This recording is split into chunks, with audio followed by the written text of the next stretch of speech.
Good evening. Welcome into Hoopsville on a beautiful Thursday evening. Well, I don't know what the weather's like, but it is a Thursday evening here in Division III world and the rest of the world and anywhere else. Well, unless you're somewhere else, I guess. Thursday night. I am your host, Dave McHugh. Welcome to the show, as always. Lots to cover here in Division III basketball. Lots to talk about in Division III basketball as well. We have upsets to talk about. Wow, that's shocking, right? We have results to talk about. We have top 25 matchups to talk about. We have some surprising news to talk about. We have fundraisers to talk about and future plans to talk about and all of the fun stuff in between. If you've got questions for us, make sure you let us know. Tweet us at D3Hoopsville or hashtag Hoopsville. Email us, hoopsville at d3hoops.com. Join us on Facebook, facebook.com/Hoopsville. We are on Instagram, though we don't use it during the show. You can use Instagram at other times. You can do that via at D3Hoopsville as well there and using the hashtag Hoopsville as well. So lots to talk about tonight, and we hope you'll enjoy the show. We'll talk about our guests here momentarily. We will have a Hoopsville mailbag segment coming up as well, as we've had lots of people ask a few questions. We have a follow-up question to last week where I didn't have a good answer. I wanted to spend some time on it. I will answer that. Had to do with the best turnaround for some teams or one of the more significant turnarounds. We will also clear up an answer I gave in the Hoopsville mailbag last week or last show with one of our segments, believe it or not. I did not get a chance to send out my top 25 this week. I had the great honor on Tuesday of going up to Philadelphia and taking part in the small basketball luncheon. It involves the small colleges involved in Division III and Division II and maybe Division I, though Division I schools weren't there on that particular day. I don't know. I can't remember off the top of my head. I'm sure any of the guys who are there or have known about the event or watched my show who've invited me would be able to better answer that. Apparently a small turnout of coaches. I did give a hard time to a couple coaches I know who weren't there. But it was great to see that. Great to see some coaches I don't get to see all that often unless I go to a game. Interestingly enough, got to see Ursinus' coach just days after I saw him at McDaniel.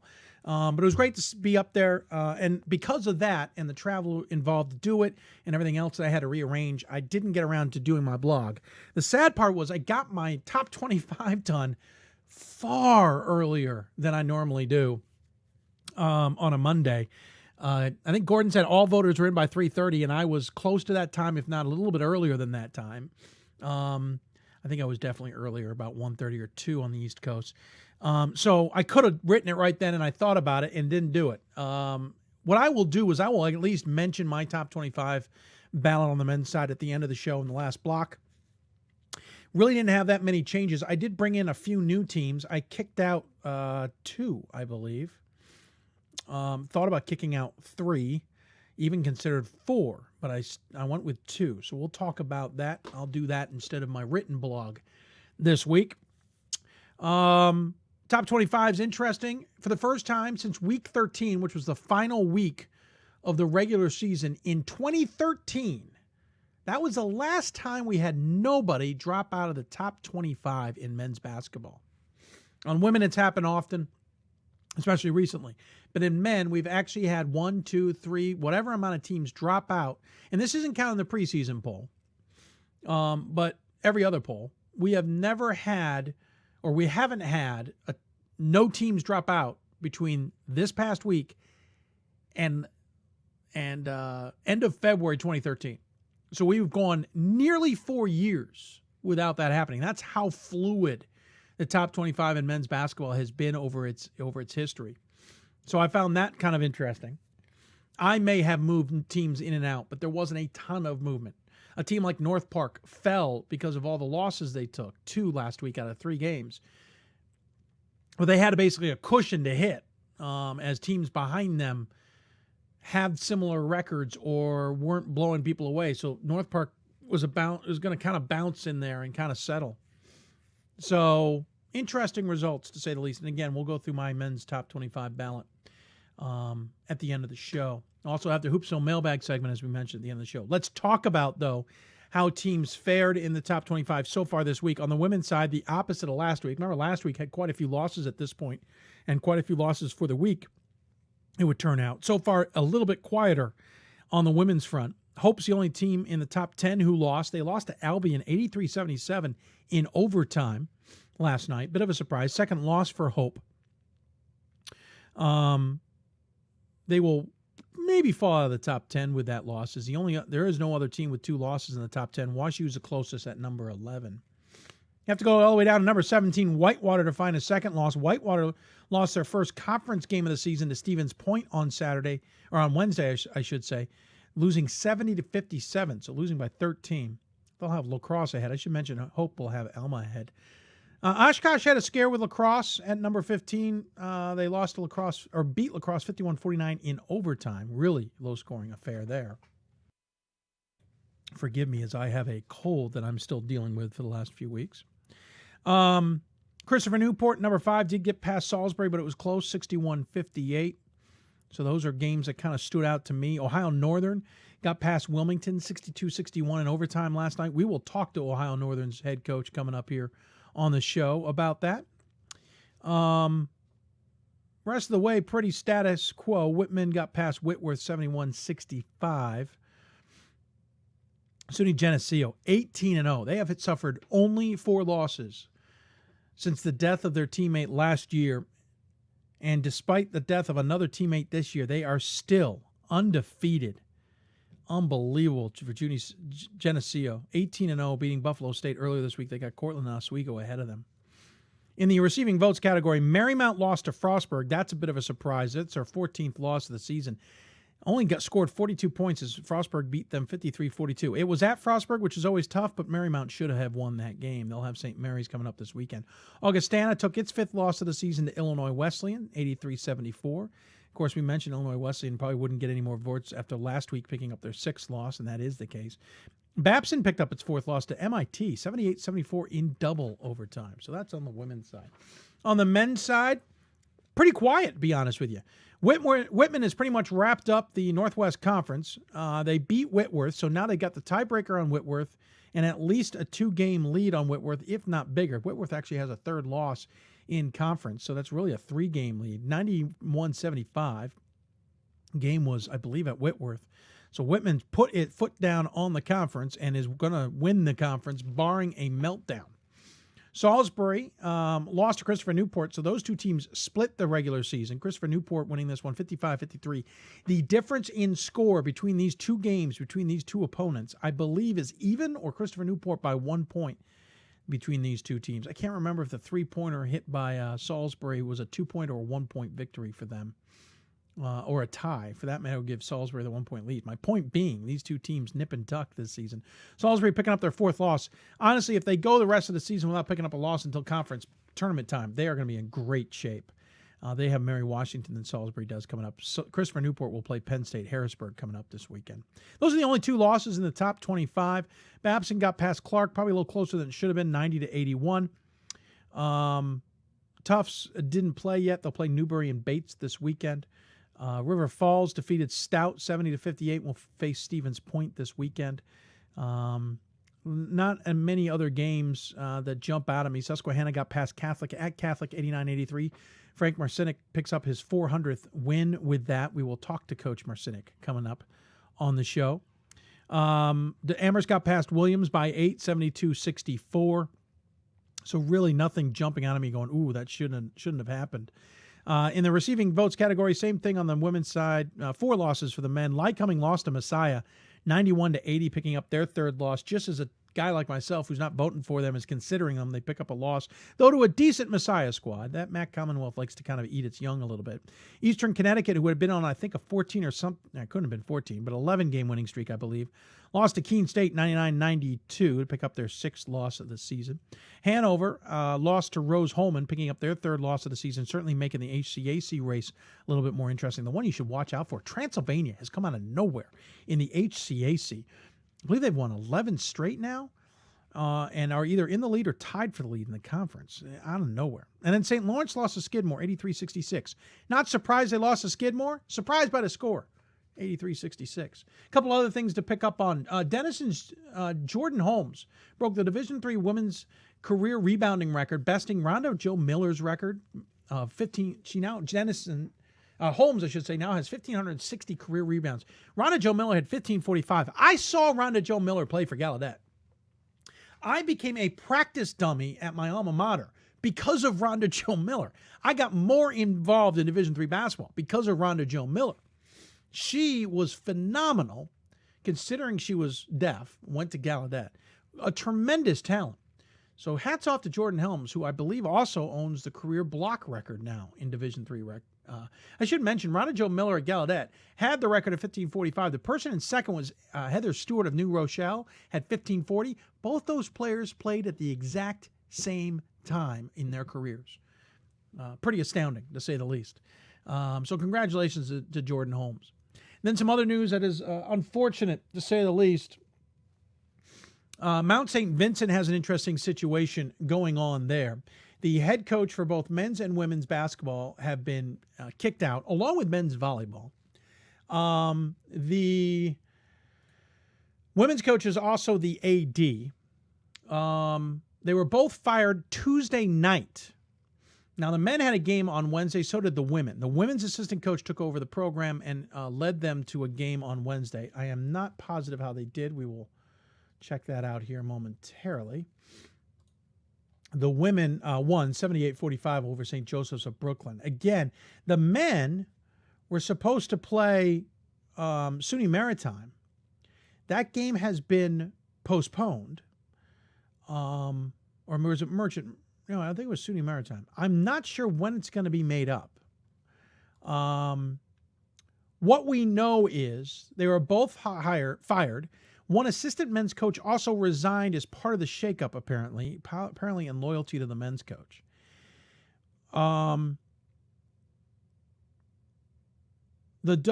men's team, they were scheduled to play SUNY Maritime. We're not sure when that game will be rescheduled. We should also mention that earlier in the season, another men's assistant coach that was hired by Brian Nigro, the former head coach of Mount St. Vincent, was let go, Darnell Cujo, which gave only one assistant left, Tian Tang, who's an alumnus of Manhattanville as of last year. That's why they postponed the game. They're trying to figure out who's going to coach the team. Granted, the men are 3-14. Nigro and Cujo also were running the cross-country program, which is under investigation with the NCAA for lack of participation and lack of events, not enough to warrant. Now, that investigation could result, so I've been told, in as severe a situation as the men's, as Mount St. Vincent being kicked out of the division. They were on probation, basically, for not being able to meet the minimum number of participants in contests in cross country, and Brian Nigro and Cujo were put in charge of the program jointly and coached them this past season. We've heard some things off the record, certainly not going to say what happened here. I've been told through some contacts that the women's basketball coach, the ADD, felt that she did nothing wrong and the firing was disgraceful. I have not talked to her. I've not talked to the men's coach. I have no ability to contact them. Ironically enough, we were going to have the Mount St. Joseph women's coach on this show sometime in the near future, as they're doing very well in the Skyline. However, that didn't work out as a result, as we both know. The feeling is that this firing, being that it's an AD, had to have come probably from the president's level. That would be one's educated guess. Why it took place, on the record, why it took place and such is not known. I know that it certainly caused some waves in the region. I've talked to a few people who have had theories. We're not sure if those theories are accurate, but we also should mention the men's volleyball coach was let go, but apparently not related to this, related to something else regarding the men's program. We have not seen an official statement from the school. Again, we've heard some stuff off the record. I'm not going to repeat those things as they are off the record, and I certainly don't want to assume anything until we get somebody on. We'll continue to follow the story. It's a little tough. Again, the men's team was 3-14, not much of the conversation. The women's team very much in the conversation in the Skyline Conference, and we'll continue to see what we can learn. But an interesting moves at Mount St. Vincent. The head coach for both men and women basketball fired. The women's coach being the AD, only hired a year and a half ago. The men's coach, an alum of the program. I did see some Twitter reaction from student athletes on the campus. Some of them not so great and not necessarily in support of those two coaches, or at least one of them. So fascinating developments at Mount St. Vincent. We will keep track of that. We're also following some developments out of the New Jersey area in the Atlantic region. Can't speak to it now, but I noticed a coach not coaching last night in women's basketball. We will need to get to the bottom as to why he was not on the sidelines, but we will get to that as soon as we can. I was going to try and effort that today, but we got slammed with the show and doing some other things, including getting ourselves ready for the fundraiser.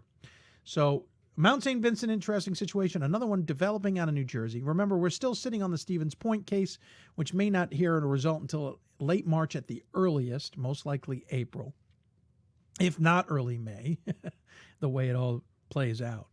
So an interesting year in Division III. And, of course, there's a tragedy over in the football side of things, too. We only quickly mention it because it's been that kind of year in Division III. 2 McMurray players are under arrest. A third is being looked for. He's on the run, as it were, in the murder of somebody. 2 of the men are up on capital murder charges. I would assume the third one would be as well. It's still in its early stages, but that's happening out of McMurray. So a crazy few days here, crazy few weeks, months, crazy academic year in Division III, to say the least. So those are kind of the notes that we're following on Division III. In the meantime, we launched our fundraiser once again, and we would hope you will take a look at that and maybe consider helping us out. We will talk more about the fundraiser at the end of the show. We'll go a little bit into overtime where we'll answer your questions in the mailbag. I'll talk about my top 25, and we'll talk about the fundraiser. But our fundraiser is up and running. You can see the links on the Hoopsville pages, d3hoopsville.com, or on this particular show page. We've already got one donation. Came right as we launched. We have a special donation via social media. If you click it, you can get all the benefits of one perk level at a lower rate. We will retweet that link here during the show. We would hope you would consider it. The money is very much helpful to us as we consider this like public television. You help us stay on the air, as this is a passion thing for us. And so please consider it when you get the opportunity. We'll talk again more at the end of the program. In the meantime, our coaches for tonight, we will start in the Mid-Atlantic region in men's basketball. Susquehanna's men's basketball coach will join us. The number 11th ranked team in the country, Frank Marcynic, will join us. You have got to hear Frank talk. Amazing story about his team, but also about him fighting cancer in the offseason.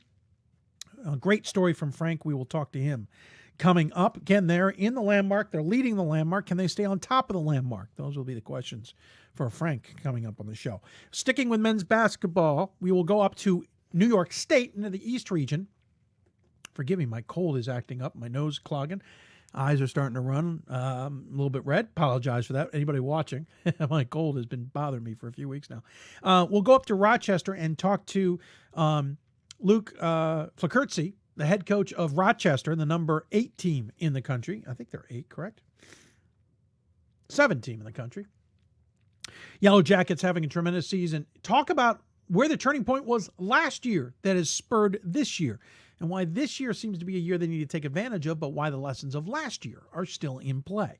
Luke Flurtsy will join us here on the show. Then we'll switch women's basketball, go from one Yellow Jackets team to another, and go up to the southern shore of Lake Superior. Wisconsin Superior joins us. Dan Mullhern will join us on the show, talk about his Yellow Jackets squad, how they're faring in the UMAC, and more importantly, how they may fare once they get out of the UMAC in the NCAA tournament, assuming they make the NCAA tournament.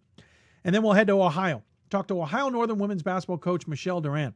They are undefeated, 18-0. Felt like they flew a little bit under even my radar a little bit. But she doesn't feel like they're dominating the OAC, despite a significant lead in the conference. But we'll talk to her about that. That's all coming up on the show, including the mailbag. Last chance to get, or you got a last chance getting questions for tonight's show, hoopsville at d3hoops.com, or for a future show, email us hoopsville at d3hoops.com. Again, follow us on Twitter at d3hoopsville and hashtag Hoopsville. We're live simulcasting the show on Facebook at facebook.com/Hoopsville, etc., etc. So we're going to get going with our guests. Coming up, a lengthy and very nice conversation with Frank Marcynic, head coach of the Susquehanna, now Riverhawks. Remember, they used to be the Crusaders? They're Riverhawks now. We'll talk to him coming up. You listen to Hoopsville. Presented by D3Hoops.com from the WBCA and ABC studios. More Hoopsville after this. My name is Marcus Walker. I was All-State, won a state championship, a high school All-American, and played college and pro ball. I played because I love the game. I grind to be the best. I sweat because I put in work. I'm strong because I believe. When I want to bring it before game time, I come to the house that college basketball built, the CBE. No matter your skill, take it to another level. Elevate your game right here at the College Basketball Experience at Sprint Center. I used to never really talk, ever. I was afraid if I said something wrong, everyone would laugh at me. But then I started to play golf with Special Olympics. It helped me to find my voice. And now everyone else is speechless. We've got more schools than Division I, more fans than Division II, and more upsets than March Madness. There's 800 programs with over 11,000 games leading to 2 national championships. And we've been covering it all for over a decade. From Eastern to Occidental, from Puget Sound to Piedmont, from Southwestern to the University of New England, and from Hope to Calvin. Nobody covers Division III basketball like we do. We're at d3hoops.com at www.d3hoops.com. Cheer for the stumbles. The he shoulda had that's. And the tears that linger. For in those moments, greatness lies. There, you will find the provoked, the determined, the unified. It's in those moments that champions are born. Welcome back to Hoopsville. I'm your host, Dave McHugh. It is a Thursday evening edition. We were just getting this thing started and hope you will enjoy this one. Lots to talk about in Division III basketball, not only tonight, but on Sunday nights as well. So don't forget to stick with us Thursdays and Sundays, 7 o'clock Eastern time. Of course, next week, 2 special shows we've been talking about. We'll talk about a little bit more. Next Thursday is our marathon show. We'll start at 10 a.m. Eastern, and we're supposed to go to at least 10 p.m. Eastern. We know we tend to go a little longer than that. We'll also, the following Sunday, Super Bowl Sunday, we will not go on at 7 o'clock Eastern time. We're not crazy. We will go on earlier in the day with our broadcast there. So just stick with us on Instagram and Twitter to see when our schedule is. Both accounts at D3Hoopsville and using the hashtag Hoopsville. Of course, you can follow us on Facebook, where we're live streaming our simulcast of this broadcast, facebook.com/Hoopsville. Of course, you can always email us. Don't forget the Hoopsville mailbag segment coming up on the show, Hoopsville at D3Hoops.com. Number 11 team in the country on the men's side of things is Susquehanna, a program I certainly know and a conference I certainly know very well. But interestingly enough, I'm not voting for Susquehanna because I don't know how to figure out what I'm seeing. I also got, unfortunately, the chance to miss them when they came through my alma mater earlier this season. So the perfect way to find out what I'm missing and figure out maybe what's getting the Riverhawks to click so well is to head and talk to their head coach. Perfect timing. He won his 400th career game last night against Catholic. So joining us on the City of Salem Skype hotline is their head coach, Frank Marcynic. Coach, welcome to Hoopsville, sir. Dave, great to be here. I appreciate you taking the time, as always. It has been fun to talk to you. I'm sorry I missed you at Goucher. You're one of my favorite coaches to see. But since then, you've continued to just march along. I don't think you've lost a game, or you've lost one game, I should say, in that amount of time. You lost to Scranton earlier this week, or earlier this season, but obviously got the win over Catholic. You'll get Scranton later. This team was good last year. I didn't expect it to be just as good, if not better, this year. What's going on up there at the Riverhawks? Great leadership. I've been asked the question a lot, starting back in October, how's your team going to be? Tell me about your team. And, when I sat down and really thought about it, there were 3 words that came to mind. We're experienced. It's a very committed group of kids, and they're very intelligent. Those 3 factors have carried us. Last night in our win at Catholic, we had great play off the bench, which is really, really important to having a long, string of consistency. I think we had 46 points off our bench when we made our run. We made our run with 1 starter and 4 subs in. So it's been a true team. When you look at us, we're not physically impressive. We play 3 little guards, that aren't 6'3" and 6'4", but more 5'9", 5'10" and 6'1". That we're very fast. We pass the ball well. Our ball movement, I would say, is probably as good as anybody's in the country. And there are certain things, I think, when you prepare for teams that are hard to prepare for. And I would imagine the way we move the ball offensively is very difficult to prepare for. We share the ball. We shoot the ball. We handle the ball. I think that's probably our calling card. And we're very poised. We've had a number of games where we've fallen behind early. We had a game at Dickinson. I think we fell behind 12-0. We had a game at Drew the other night. We fell behind 11-0. Fell behind last night. And I look in my players' eyes, and they have the look of confidence, the look of a winner, the look of trust, all those intangibles that the great teams have. I'll throw out something interesting physically. We've played, I think, 18 games. I don't think we've had an overtime game, so 18 times 40, whatever the math adds up to. In that number of minutes, we have 0 dunks. I'm not sure high school teams go that long without dunking the ball. We've not had a dunk all year. So we're kind of atypical. We're kind of a throwback team. I think if the more you watch us, the more you like us. We've been a great second half team. We've played great at the end of the first half, started the second half, which I've always felt was a sign of a really good team. The one game we didn't do that was at Goucher. Goucher came out and kind of punched us to start the second half after having a nice first half and a nice finish to the half. But it's been a delightful group of players to coach.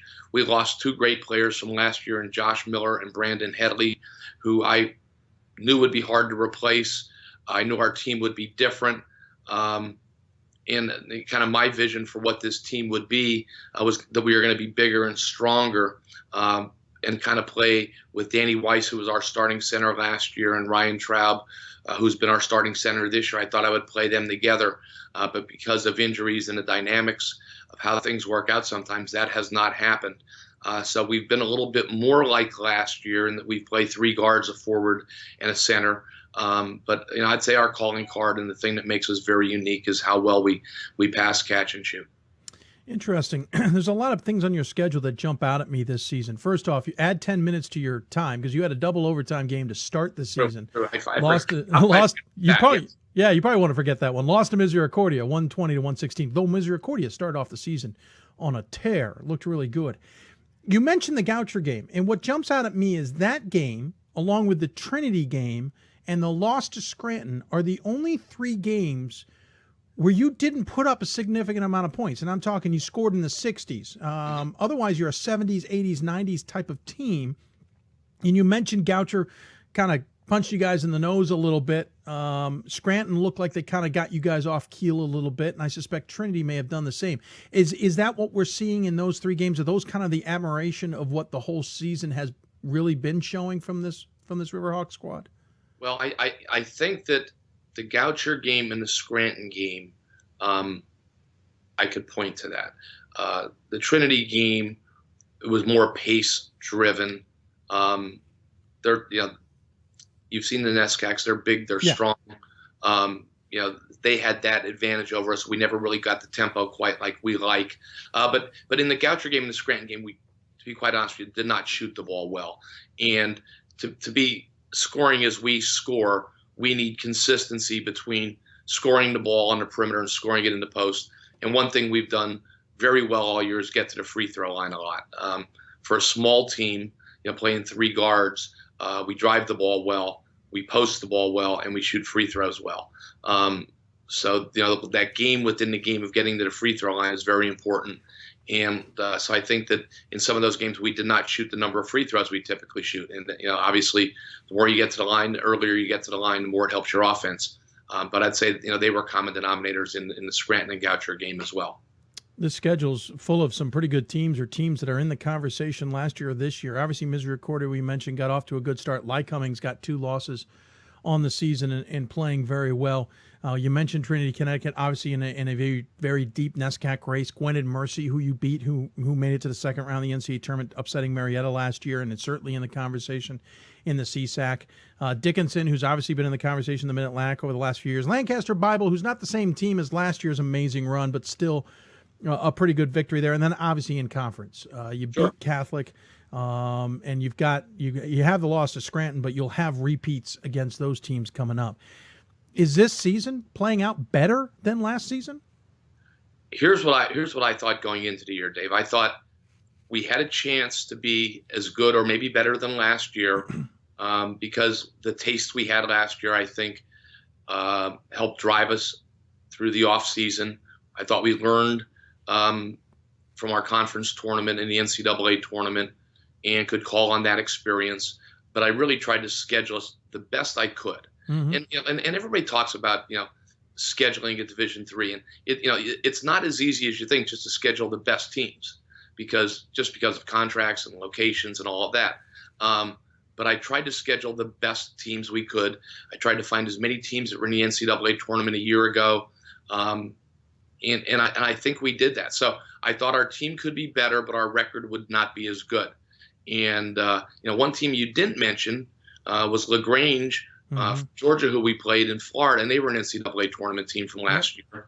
When we were, and we've played Eastern, beat Eastern, who I think leads the Freedom right now. So I've tried to schedule the best I could, and sure we have not played Babson this year, and sure we have not played an Amherst or people like that, but we've played good people, and I think our success out of conference has helped build our confidence. And I think that's helped us as well as we've, dealt with some adversity, in a variety of games. It wasn't that long ago. You guys were a 9-16 squad back in 2013. Kind of a little over 500 type of team for much of the recent history. Obviously, 2 years ago, 19-7, and then last year, 24-5. Made that run in the NCAA tournament. Lost to obviously a very good Babson team at home in the second round. But this team seems better. And in your years of coaching, this seems like this might be one of the better teams that you've had. Now, granted, I don't know your history of your program back in the early days as much as I know the current history of the team. So maybe I'm going on a limb, but is this the best team that you've had under your guideship at Susquehanna? I would say we're probably 2 months too early to make that decision, Dave. I think last year's team, was, we won 24 games. Yeah. Had a chance to tie Babson, at the end of regulation. Yeah. This team's good, but history is yet to be written. I think they have a chance. We had great chemistry last year. We had just a great sense of team. We have the same thing going now. The thing we have now that's a little better than last year is a little bit more of a mature post game. Ryan Traub, who's a junior, has really emerged for us. He's averaging, I think, about 18 a game. And when you have that go-to guy in the post, that helps cover up for some inconsistencies. So I'd say that he might be the biggest difference from last year to this year. That's a tough question for me to answer. Sure. No, I can understand that. Interesting thing with last year. 24-5, as you mentioned, all 5 losses came in the second half of the season, starting on January 16th against Drew, 2 games later against Catholic, 3 games later against Scranton. And then you finished with a loss to Catholic in the CAC championship, and then a loss to Babson in the second round. Sometimes, and I know I'm going a little bit extreme here, but sometimes people would say that's just a sign of the grind of the season and a team getting a little bit tired. At the same time, we also know you obviously started playing conference play more, and so you start playing some of the tougher teams in the conference. There's a lot of factors there. But knowing what you went through last year and the fact that those 5 losses came at the end and kind of came in bunches, are you trying to do anything different with this year's team at this point in the season to maybe stay fresher or avoid any of those pitfalls? Well, what's a little bit ironic is last year I felt we went through almost the entire regular season. Even though we lost to Drew, lost to Scranton, lost to Catholic, went through the regular season with very little adversity. I did not change my starting lineup one time. We had very few injuries. It was just one of those years that the reason you win 24 games is because things go your way. This year we've dealt with much more adversity already, and I hope that dealing with adversity helps us in the long run. We've had starters out with injuries. We're dealing with some bumps and bruises and injuries right now. I'm always very conscious of keeping my team fresh. I learned a long time ago how you feel is more important than what you know. And if I've done a good job coaching our guys, I don't need to be on the practice floor for 2 hours today. Today we'll be, came off a road win at Catholic last night. It's a long ride down there, a long ride back. We're in a stretch of 4 straight road games. So I'm very, very cognizant of the fact that we need to be fresh. So I'll do everything in my ability to keep us fresh. So we won't overdo it today or tomorrow because we have to go on the road up to Moravian on Saturday. Moravian's an up-tempo pressing team. We will certainly need our legs on Saturday. So I would say, there are some lessons learned, but probably the biggest difference between last year and this year is I think we've already dealt with some adversity. Last year we went to play for the conference championship was really the first we dealt with much adversity. We had an ankle injury and we had 2 guys that had the stomach virus going down to Catholic to play. So that was the first we dealt with that, where already we've dealt with those types of things throughout the year, and we've had to call on our bench and had to call on other people to step up and play significant minutes. So that I think makes us a little bit different and maybe a little bit more battle tested. The one common denominator from last year to this year is Steve Weidlich, and he's kind of the glue to what we do. And I think we can replace a lot of our other guys, in a variety of ways. But Steve is really he's our catalyst. You gave me 2 great segues there. We'll go with the Weidlich one here, and we'll talk about the adversity in a minute. Stephen Weidlich, the senior, leading the team, 20.7 points a game. He's averaging almost 4 assists a game, shooting 43% from the floor, 35% from beyond the arc, 86% from the free throw line, hauling in 5.5 rebounds on top of that, and the team leader in steals. He's joined in the double figures category by Ryan Traub, the junior, 17.3 points a game, nearly 7 rebounds a game, shooting 58% from the floor and nearly 80% from the free throw line as well. There's other guys, but Weidlich, you point out, obviously has a lot of the key stats there and is the driving force. You've got Traub inside, obviously makes a nice 1-2 combo there. There's other guys contributing, but clearly those two are kind of the meat and potatoes, as it were, of your offense. Absolutely. It's a good 1-2 punch. And we, last year it was like we had kind of a 3-headed monster. This year it's more of a 2-headed monster. But our 3-headed monster last year was pretty much all perimeter oriented. Traub gives us the real go-to guy in the post, and I have other very capable scorers. And like for instance, last night we got 46 off the bench, 46 points off the bench. Danny Weiss is a senior. Started at center for us the last 2 years. Yeah. And he's one of the guys that we've kind of nursed through the year because of some knee problems. Probably really came into his own last night. I think he got 19 in 22 minutes, if I'm not mistaken, or 20 and 22 minutes, something like that. Seth Callahan came off the bench. We thought Seth was going to have a chance to come in and fill Brandon Headley's role. It's not happened quite yet, but he came off the bench last night, got 19 for us. So we have other capable scorers along with Dalton Reichert, Jason Dietrich. There's people that can and have, but Steve and Ryan are the 2 go-to guys. And then I think that third scorer is dependent upon the night. Yeah, you point out Weiss, 10.6 points a game last year, 5.8 currently. Obviously, if he starts continuing to have numbers or games like he did last night, that will increase. But other guys have stepped up. You mentioned Dietrich, 6.7 points a game. He was down at 3.5, 4 points a game last year. So same with Richard. You have other guys who are obviously clearing. This is getting a little bit deeper, though you lost a lot of good talent. So what does a team not do well? Not sure. I've asked that question before. Somebody tried to point out, you're not a great rebounding team. Well, we're a pretty good rebounding team. There's areas we need to improve upon from a coaching standpoint. I think we could be better defensively, I'd like to see our opponents' field goal percentage down. The last 2 games it's risen. We had held our opponents to under 40. If I were to look at our yearly stats right now, I'd imagine it's probably, climbed up to maybe closer to 41. Mm-hmm. I'd like that to be under 40. So that's key. Opponents' field goal percentage.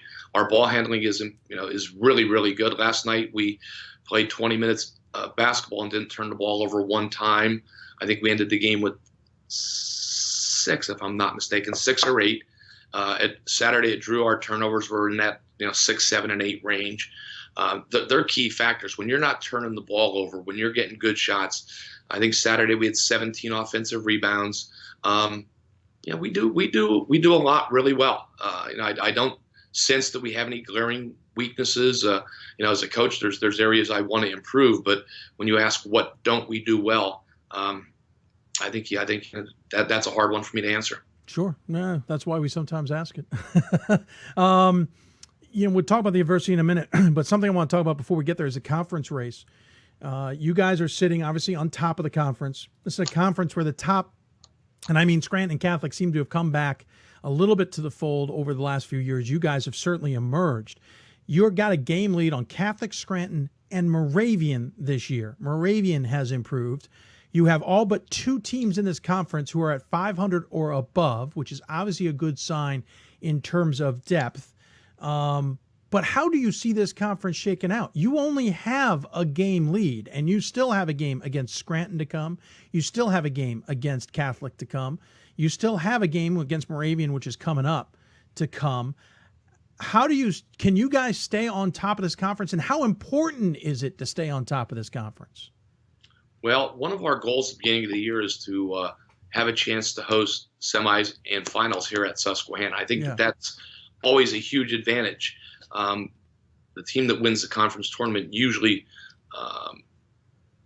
I'd say 8 out of 10 times wins the conference championship. So that's very important to us, is to win the regular season. It'll be very difficult. To beat Scranton at Scranton, we've played well at Scranton, and we've beaten them there. I think the last 2 years we've played them. But they're a very, very formidable opponent. And Carl Danzig, I think, does a terrific job with his team. And while I have a chance, Carl won his 300th game last night. I'd like to just send congratulations out to him. We've competed against one another, know one another for a long time, back from when he was an assistant at Bucknell. So congratulations, Carl, and keep up the great work. But his team is good. They probably have the most formidable inside game along with us, so they match up well in the post, so they'll be very, very difficult to beat there. Goucher obviously did us a big favor by knocking him off down Goucher. You're welcome. But that's the nature of the league. That's the nature of basketball. I hope some crazy things happen to our opponents. I hope we kind of hold serve and do what needs to be done. If we were to end this at 13-1, I would say wow. But when I looked at this 4-game road stretch we were heading into, I said to my staff and my players, this is a season making or breaking 2 weeks, because 4 in a row on the road in conference is tough. Juniata's a tough place to play. Drew's a tough place to play. Catholic's a tough place to play. So we've taken care of those 3. Now we have to go to Bethlehem on Saturday and play at Moravian, and Justin Potts has done a terrific job in rebuilding that program quickly.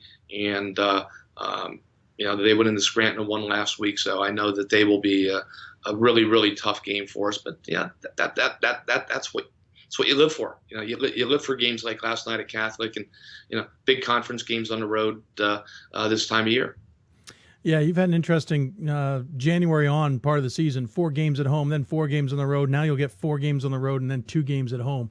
I'm sorry, let me phrase that. 4 at home, 4 on the road. Now you'll get 4 at home after the Moravian game, followed by 2 on the road. That's how you'll finish things out. Certainly interesting. We talked about adversity at the beginning, and I want to point that out. Obviously, you talked about it to close the season last year, and you've had the injuries we've talked about so far. But you also personally had some adversities that I know a lot of people talked about, and some are even pointed out might be motivating the team. You were diagnosed and have beaten throat cancer in the offseason. Talk about being a little bit busy in the offseason and a little bit distracted. Tell us a little bit, without going into whatever you don't want to go into, but tell us a little bit about just that life experience since the last season finished. It rocks your world, probably like nothing you can imagine. Obviously, we came off a great season a year ago. I was feeling terrific. My energy was great. I felt great. Recruiting has a way of stressing you out. Sure. It was late March. I was getting stressed from recruiting, and I never get headaches. And I had headaches for a couple days. So I thought, there's something up here. So I went and saw my doc, and one test led to another. And I was actually traveling with our baseball team. Our baseball team was in the NCAA tournament, and I was assistant athletic director, and I was up with them in Cortland's, New York. Had to come home on a Friday, May 20th, for a doctor's appointment. And I thought it was a typical doctor's appointment. I thought I was going to go in and talk to the doc, and he was going to tell me everything was good and go about my life. And probably about 2:30 that afternoon, he told me I had throat cancer. And I was like, wow. Because I said I felt great. And so from May 20th, the next probably 4 months, June, July, August, September, those 4 especially, into probably October were months unlike any I've led in my life. With my sights kind of shifting off basketball being number one to now worrying about how I'm gonna beat cancer. And I tried to take the same approach as I would to preparing my team. I prepared myself physically, mentally, like I was in a competition. I was in arguably the best shape I've been in a long, long time, and took the treatments and went head on. And I had a tough 7 weeks. There were 7 weeks, Dave, where I couldn't talk, 7 weeks where I couldn't eat. And basketball was kind of the driving force, I think, that got me back.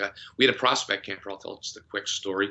We had a prospect camp here mid-September, late September, and I'm coming to the prospect camp, and I can't talk.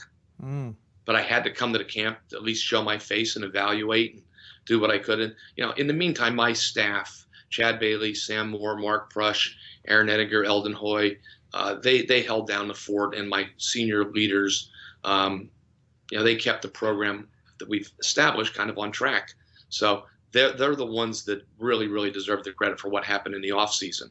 But to make a long story short, I didn't have a voice till I walked in the gym that day, or a prospect camp, and I got my voice back. And I think it was the adrenaline and just the sense of urgency that, there's a season on the horizon. I have to get healthy, and something kicked in.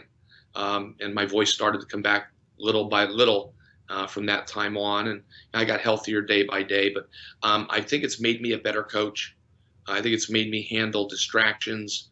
Not everything goes right during the season. Like, for instance, last night, our bus got to Catholic at 6:15 instead of 5:15 because we just hit an unbelievable amount of traffic.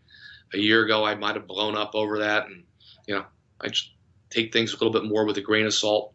I think my team may be using it as motivation. I don't know that it matters once the game starts from their point of view, but I think from my point of view, it helps me because I think there's a sense of calm about me that I may not have had prior to this. So, they say inside of every dark cloud there's a silver lining, and that's kind of how I viewed this. Certainly amazing. Congratulations, to say the least. I'm so thrilled that you were able to make such a great comeback. I'm glad you have your voice so we could talk to you. That's another factor. And you know what's amazing? My voice has been so strong. Yeah. Stronger than before. But since Saturday, I'm starting to feel it. It's like my players' legs start to go. Yeah. I feel my voice a little bit, but I still think it's probably better than it was in years past. I still feel pretty strong. I may be a little bit hoarse, but I'm doing great. And, again, thanks to the basketball community, especially from other players. if I can tell you another quick story. One of the hardest losses I ever had as a coach was a loss to Scranton about 4 or 5 years ago. And again, Scranton and Susquehanna, I think, are pretty good rivals. And Matt Swaybeck was a really good player for him. Hit some really big shots to beat us in a game that was one of the hardest losses I ever had in my coaching career. And I go to Thomas Jefferson for a second opinion with my youngest son, Scott. And we're coming back from having lunch, going to see my doctor again. And I see this 6'8" guy walking out of Thomas Jefferson. And it's Matt Swaybeck, who I didn't recognize at first, but my son Scott had played on that team at Susquehanna and said, "Dad, that's Swaybeck." And so we talked, and my son put it in perspective. He said, "Dad, do you remember that loss you had to Scranton? I think it was about 5 years ago. It was one of the toughest losses you said you ever had." I said, "Yeah, I do remember it very well." He said, "Isn't it ironic that the guy that gave you that toughest loss just said to you, 'Anything I can do to help you, let me know,' is trying to save your life." And that's kind of the basketball community, the relationship community. It's really what this business, particularly at Division III, is all about. And I couldn't be prouder to be a Division III coach, prouder to have the relationships I have with people all over the conference and really all over the country. So it's really a neat thing, Dave. That's an amazing story, Coach. I am glad you shared that one, and I think we're going to end on that because it can't get any better. Wonderful point of view. You're right. It's more than basketball a lot of times, and obviously after basketball, there's life to live. And great point of view. Your son nailed it. So congratulations. Seriously, win number 400. I won't ask how much more you got in you because I have a feeling watching you here today, you've got a lot more in you, so we're not going to ask that one. But at the same time, congratulations. Certainly an incredible accomplishment at 400, but an incredible accomplishment this season and last as well. We look forward to seeing how we should point out Red Hawks. We used to call you something else recently. Riverhawks, right, Riverhawks. Well, Red Hawks are another team. But it's fun I've been a Crusader forever. I know. I've been doing everything I can not to call you a Crusader. And we're good with it. Yeah, there you go. Well, Coach, congratulations, like I said. As always, we give the coach a final word. Any final thoughts you want to share with those tuning in? Dave, again, I just want to thank you and the crew at D3 Hoops for all they've done to promote Division III basketball. I think you guys are a class act. You do it the right way. As I said, I'm proud to be a Division III coach. John Feinstein's book a few years ago, The Last Amateurs, on the Patriot League, they're gone by the wayside. They're no longer amateurs. Yeah. Division III are the true amateurs, and we have the best kids, the best coaches. It's done right. I'm proud to be part of Division III, and again, I just want to say thanks to you and all the guys for all the great work you do. And I want to thank everybody in the basketball community at Susquehanna University, my athletic director, Pam Samuelson, President Jay Lemons, for all they've done for me, particularly over the last 28 years, but more importantly, since last May. Well put, Coach. Congratulations, as I said to you, on everything, including getting back from cancer and getting on the sideline. Appreciate it. Good luck the rest of the season. I know we'll talk soon. Thank you very much, Dave. Dave Marcynic joining us again from Susquehanna. Appreciate him taking the time. The team is, as we mentioned, 16-2. They got a good game against Moravian coming up on Saturday. Then they're at home for 4. Juniata, Goucher, Catholic, and Drew before 2 on the road, Scranton and Elizabethtown, to close out regular season play. When we come back, before I leave, I should point out, he mentioned it. Carl Danzig won his 300th yesterday, and Frank won his 400th, both in the Landmark Conference. Certainly impressive. Obviously, they didn't play all those in the Landmark Conference, but impressive for that conference. 700 total wins between those two coaches. That is a lot of good basketball between two teams, I would agree, are a bit of a rival. We're going to take a break. When we come back, we'll go up to New York State, talk to the number 7 team in the country, Rochester Yellow Jackets. Just how good are they? And will they be able to stay above the fray in the UAA? You'll listen to Hoopsville, presented by D3Hoops.com from the WBCA and ABC studios. More Hoopsville after this. We've got more schools than Division I, more fans than Division II, and more upsets than March Madness. There's 800 programs with over 11,000 games leading to 2 national championships. And we've been covering it all for over a decade. From Eastern to Occidental, from Puget Sound to Piedmont, from Southwestern to the University of New England, and from Hope to Calvin. Nobody covers Division III basketball like we do. We're at D3Hoops.com at www.d3hoops.com. DivisionIIHoops.com. For the love of the game. That's what it's all about, they say. But for those of us who are Division III student athletes, it's more than that. It's more about team and the schools and communities we represent. And for the many of us blessed with the strength to compete in sport at the college level, we understand that with what we were given comes a special obligation. Our obligation to help those who have their own special needs and whose love for the game is no less intense. That is why NCAA Division III teamed up with Special Olympics. Since August of 2011, we and others from Division III campus communities have volunteered more than 250,000 hours, time away from the classroom and practice field, reaching across the country to coach and mentor Special Olympics athletes. And to learn that in giving, we receive so much more in return. Help us keep that dream alive. Be part of it. Get involved. You can make a difference. My name is Marcus Walker. I was All-State, won a state championship, a high school All-American, and played college and pro ball. I played because I love the game. I grind to be the best. I sweat because I put in work. I'm strong because I believe. When I want to bring it before game time, I come to the house that college basketball built, the CBE. No matter your skill, take it to another level. Elevate your game right here at the College Basketball Experience at Sprint Center. Questions for us, especially for our mailbag. Even if you're not listening to the show live, we'll answer them on a future question. Email us, hoopsville@d3hoops.com. You can also tweet us at D3Hoopsville or hashtag Hoopsville. We're on Instagram, though mainly for promotional reasons or when we travel. We'll show you where we're at. You can follow us there at D3Hoopsville as well using the hashtag Hoopsville. Of course, we're live streaming this show and, of course, simulcasting it on Facebook. Facebook.com/Hoopsville is where you can find us. Of course, all those avenues as well to get more information on our Hoopsville fundraiser. We'll talk more about that as we did in the first block. We'll talk at the end of the show about that as well. Speaking of the Hoopsville mailbag, I got a question last show about, do I know any other coaches who have been at Grinnell, played the system as it were, and gone on to coach, but not coached the system? My answer was I couldn't remember anybody off the top of my head. Of course, we all know about Arsenault Jr., who is the interim head coach, future head coach of Grinnell, who's obviously under the system that his dad had, and so he's teaching the system. He's not going off and being X's and O's. And I obviously said there's a lot of coaches who are probably assistants who have gone on to do it because you don't find the system everywhere, and they're eventually going to adjust to the X's and O's because they go coach elsewhere. I forgot about one coach in Division III at least, not saying there isn't others, but one coach in Division III who's certainly succeeding very well, coaches mainly X's and O's half-court system versus the Grinnell system. It's Rochester's head coach. Totally forgot he graduated from Grinnell because it just feels like two different worlds. Flurtsy has got a great team on his hands. It feels like it broke through about midway through last year, but that's just my point of view. We really should hear from him, shouldn't we? So we go to the City of Salem Skype hotline, and joining us there is Luke Flurtsy of Rochester. Coach, thanks for joining us. Thanks for having me.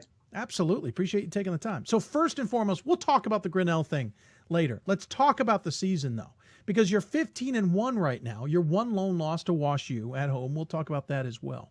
But 15-1. And you and I talked at the Wendy's Classic last year when you had lost to, Roberts Wesleyan in the championship game of the final Wendy's Classic after 50 years. And you had said to me, listen, yeah, rough start. As you joke, 7-4 is not bad, but still an interesting start to the season. But you felt your season was turning around. And you guys kind of went on a tear in the second half and flew under a lot of radars. That feels like it's moved right into this season. Yeah, I think that would definitely be the time I would pinpoint as well. We started a freshman point guard last year. We played 3 or 4 other freshmen in pretty key roles. And so even though we had some upperclassmen who were kind of the bones of our team, we had some adjustments and I could see our team starting to come together. And maybe a couple more weeks went by. I think we got off to a 1-2 start in the UAA, and then we kind of caught our stride and really started to trust our identity and know what we were capable of accomplishing. And we were able to win 9 straight UAA games last year, which was a huge accomplishment for this group. Great season that ended up having a very disappointing ending, and I think that was really the fuel for the fire for this group that was returning to kind of achieve more. How hard is it, though, to have rough spots and have the confidence that it's going to turn and keep the guys realizing that. How hard is it to say, guys, I know we took another loss or we didn't play a good game, but we're heading in the right direction. This is going to break in our way very soon. How hard is it to keep them from being maybe demoralized a little bit and not say, yeah, forget it, coach, we're done?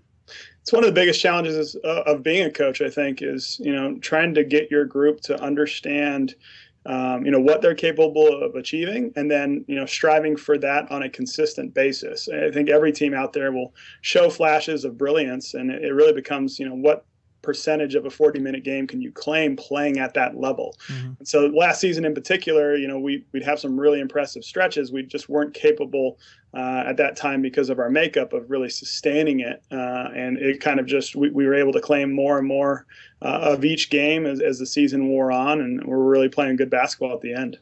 Certainly playing good at the end of the season. You ended up finishing 17-8, 10-4 in conference, but you guys went on a tear, except for the last 2 games of the season. I think I got you for about 9 straight between late November, or late January, I should say, and late February. Unfortunately, it ended with Carnegie Mellon tripping you up in double overtime and Emory tripping you up 84-75, which kind of left you guys on the outside looking in to the NCAA tournament. At 17-8, that's hard to say, but you almost feel like beat Carnegie Mellon and even lose to Emory, you might be in the tournament. Did it felt that close? Did it hurt that much as a result? Yeah, absolutely. I mean, more so that time of year, our focus is on winning the UAA. Yeah, you were knocking on the door of that too. If we had won either of those last 2 games, we would have at least guaranteed ourselves a share. And so, to lose those 2 at the end of the season, and then to miss out on the NCAA tournament in addition, it was really tough. Like I said, a very disappointing end to what otherwise was a great season. We talk a lot on the show about, pool C's and selection criteria and all of that. And we were kind of a classic example last year at 17-8, maybe not having as many wins as we needed. So we really felt like we were 1 win away. Yeah. But we had one of the best strengths of schedules in the country. And so we were hopeful that, the committee would really value that, and that would get us in. So it wasn't until Monday at noon that, we're sitting in that room with our team and, not getting the good news that we wanted. And it's one of the toughest rooms I've been in as a coach. Yeah, I think I even dropped a hint at one point in the brackets saying, if you've seen this team in, there's another one sitting knowing that's bad news. And I was thinking of you guys at the time. 17-8's right on that Mendoza line. They talk about the 667 since we've started the SOS, and no team getting a Pool C bid below 667. You were sitting at 680. And I know we're not going to a tournament. The UAA is the last bastion in the entire NCAA, now that the Ivy League's going to postseason, that will not have a postseason. And I understand all the arguments for it. I am not going to make an argument for it. But at the same time, does it almost feel like, if we had had a tournament, we would have had a chance at 1, maybe 2 more wins without an AQ, depending on its format, that could have maybe gotten us that extra couple that could have gotten us in? Yeah, no, that's certainly one of the arguments for it. It's when we're getting on that board and we're compared against other teams, many have 2 or 3 more wins because they played in a postseason tournament. Yeah. And so, we don't have that same access, but, I wouldn't trade our league for anything. No, and certainly, and I'm not trying to argue that you guys go to a tournament. I know how complicated it would be for the UAA. That's not my point. I find it tough and ironic for you guys. But again, it flowed right into this year. Started the season with an overtime win against Ithaca. Rolled through some good teams. Hobart's showing that they're a pretty good team, and you beat them by 14. St. John Fisher you beat by 11, and they have emerged at the top of the E8. Beat Nazareth, Geneseo by 2, and Geneseo has come on to be a pretty good team this year. RIT before conference play. You had to be pretty confident going into the UAA the way you played your out of conference schedule. Well, we always try year in and year out to make our non-conference schedule as challenging as we can. And it doesn't do us any good to play teams that don't prepare us to compete in the UAA. And so we want to, scheduling is not always a perfect science, but we want to get as many good opponents as we can and challenge ourselves with the best teams in Rochester and in the East region. And, even though we did go 11-0 in the non-conference, a lot of those games were very down to the wire, close games. And that experience really helped us, I think, develop our confidence that we can pull out those close victories and position us well going into UAA play. I know I was pretty high on Emory at the beginning of the season. Not pretty high. I had him in my top 25. That's high. I actually had you in my top 25 as well. So I was really looking forward to the January 7th game. You guys destroyed Emory. 30 points at home. Tell us a little bit of, is that a sign of just how good you guys are, or that maybe guys like me completely misread Emory? I think it's a combination of a lot of things. I think playing on the road in the UAA is incredibly challenging. I know everyone says that, but just the makeup of our league, the travel that's associated with it, and just the quality of teams that you're playing on the road is really hard. And so, I think what I can say about the game was, our team when we are clicking can be really a very high level team. We don't always sustain that, but I think our best is really good, and I think it's just kind of a perfect storm. We talk a lot, at least I do, when I'm thinking of opponents and how games are going to go. Just like if we played this team 10 times, how would the games come out? And I think that was kind of a 1 out of 10 game. We could play Emory 9 more times, and we wouldn't have a similar result. So. The next weekend you faced off against Chicago and Wash U. Had to come from behind against Chicago to eke out the win there, 88-82. Then Wash U tripped you up 81-76. Since then you've beaten Carnegie Mellon and Case Western. Since that is pretty much the only loss on your resume, tell us a little bit about the Wash U game. Clearly they are better than I expected them to be this season as well. They're on top of the conference. You're a game back.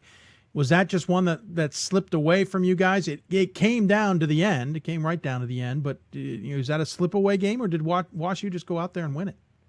Wash U's a very good team. It's a little bit ironic because if you look back, their trajectory in a way is similar to ours. They were a young, inexperienced group at times last year that played really good basketball that sometimes just couldn't get over the hump.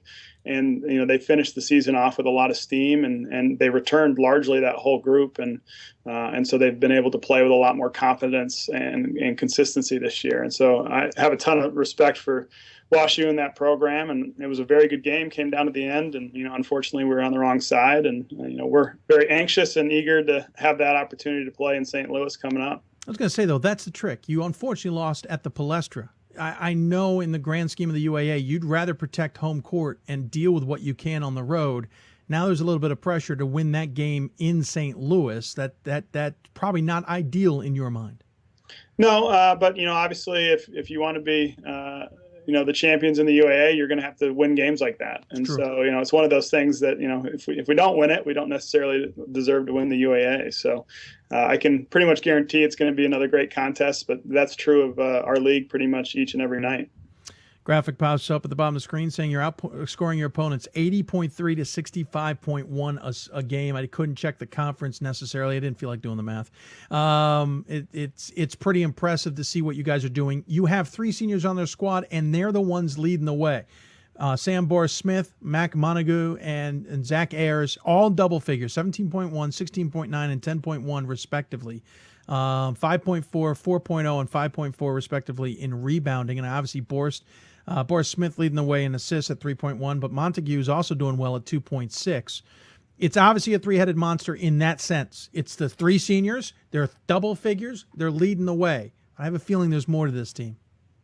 Yeah, absolutely. And, I think this past weekend on the road was a great example. I could talk about the 3 seniors and, how much they've matured and how well they're playing in their senior campaigns. But, our biggest strength right now is, our balance as a team. And we've had a lot of different guys step up and have big games. Most notably this weekend, our sophomore class was huge in both wins and continue to kind of, take advantage of the focus that's put on our senior group. So Ryan Clamage had 19 at Case Western. Jake Wittig, our sophomore point guard, had 2 big double-digit games. And, Andrew Lundstrom, our post player, played very well on Friday night. So, we really are a well-balanced team, and I think that is really making us hard to play against. Does it also have a feeling that you got to do it this year? I mean, you've got 3 seniors leading the way in scoring. You're not going to get them back next season. And I know there's other guys who can step up. But when I read a box score like that and I sense what the team has done in the past 18 months, I get this feeling that you need to finish this on a high note. And, if that's a national championship, that's maybe high. But I mean finishing by winning or at least in the run for the UAA and getting in the NCAA tournament, or maybe it's a lost season. Yeah, no, I mean, that's definitely our goal. I think that these seniors in particular were motivated by coming so close and not accomplishing that last year. I think that really drove them in the off season and through the fall. And, I think that, anything less than that would be really disappointing for this group. But, I think this weekend gave us some quiet confidence moving forward that, the program's going to be in good hands even after they graduate. Yeah, that is a fair point. Of course, Sam Bohr-Smith has gotten plenty of attention, not only a preseason All-America pick, first team pick, I think, if my memory serves from doing that correctly.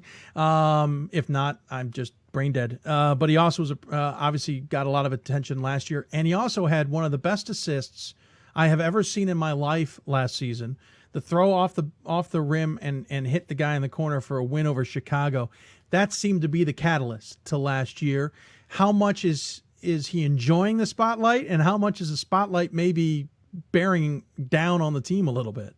Yeah, that was a special moment, and that's one of the things that, the guys on that team will carry with them for their entire lives. They'll be talking about it for years to come. And so he got a lot of accolades. The school got a lot of nice publicity as a result. And it's a really fun moment, and it was an important part of the season. It really kind of kept our momentum because, that was a game that, we had basically lost. And so, that was a lot of fun. I give Sam a ton of credit, though. I think, what he's done that is really impressive this season is that he has completely not tried to do too much. He's bought into our team concepts again and plays his role and is quick to defer to his teammates when that's what the game calls for, and incredibly unselfish. And, him being a great team player is really why, we're so successful this year. He is shooting 51% from the floor, 40% from beyond the arc, 72% from the free throw line, tied with the team lead in rebounding at 5.4.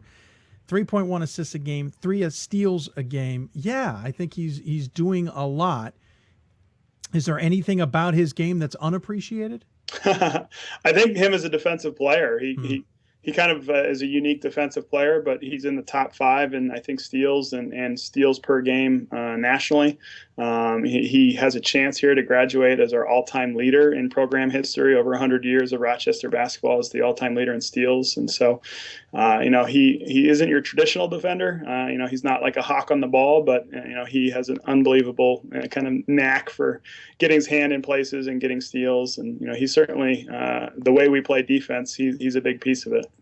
Before I leave your roster, I did notice Brendan O'Shea, your sophomore guard, 6'1", from Burlington, Vermont. I noticed he went to the Hotchkiss School. Listen, I graduated from the Salisbury School, which is on the other side of the same town.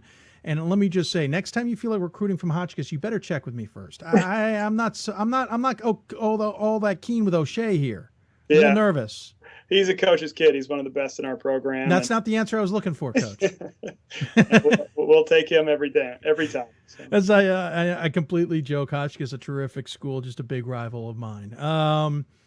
We talked at the beginning of your kind of progression through. You did go to Grinnell. You played the run and gun of the system. I tried to look up your stats on the NCAA website. They didn't have them. I haven't gotten to Grinnell's page, to be honest, to see if they've got any archives of how you did there. But my biggest question is, first, you had to transition into that from high school. Then you transitioned out. What's it like to be coaching something that you absolutely did not play in college? Yeah, no, I had an unbelievable experience at Grinnell, and I wouldn't trade it for the world. Some of the best years of my life, and had a great experience as a true student athlete at a really good academic school. And so I made a great decision there, and it's really helped shape me moving forward. I've been really fortunate. I've worked and been around some really good basketball minds, starting with my freshman basketball coach in high school. My high school coach was a very strong coach. And then both in college and since, the coaches I've worked for as an assistant have really just, given me a lot of diversity, a lot of different thoughts about basketball. And I really just describe myself and our program as just an amalgamation of all those experiences. And Grinnell certainly plays a role in our program and things we teach. Maybe not specifically the style, but there are aspects that are certainly a result of my experience there. I have looked up. I can't find your stuff that quick, so we'll just leave it alone. I set a lot of screens and got a lot of offensive rebounds.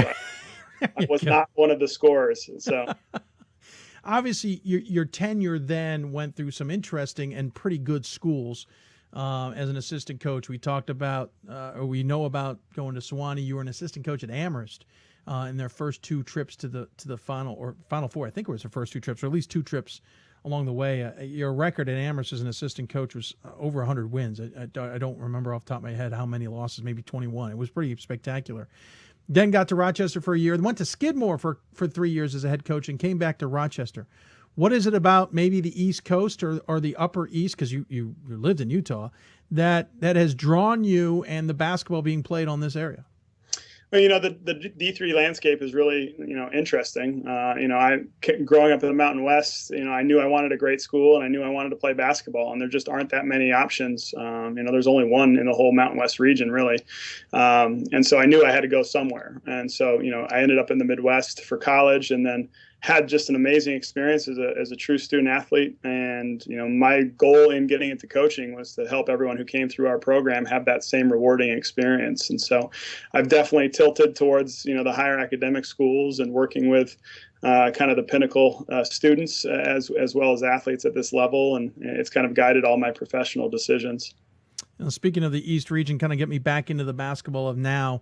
You're in an interesting region. Heads up, and in case anybody doesn't know, we'll get a couple extra teams ranked in the East region this year when the rankings come out in 2 weeks.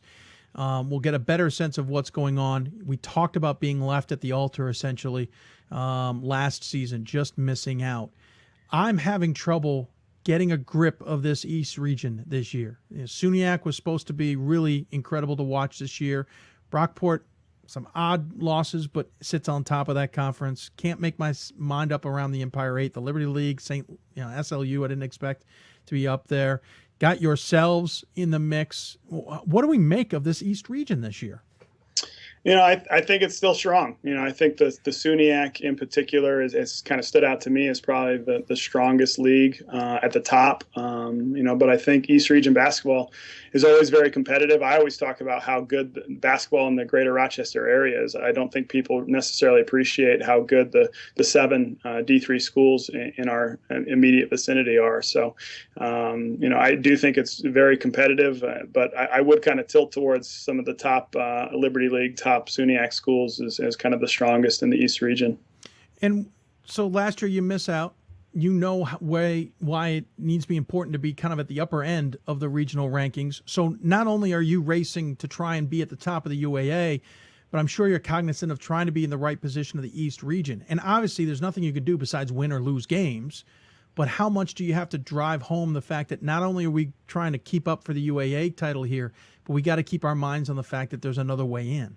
Yeah, we try to keep some of that away from our players. We try to focus more just on game-to-game, day-to-day stuff, especially early in the non-conference schedule. But as coaches, this could be a really important regional win for us, or a common opponent victory that might pay dividends down the road. And so this group did obviously everything it could. We were 11-0 non-conference against East Region teams, and positioned ourselves with common opponents and head-to-head matchups the best we could. And now we've kind of shifted our focus to just trying to take care of business in the UAA and hopefully compete for a UAA championship.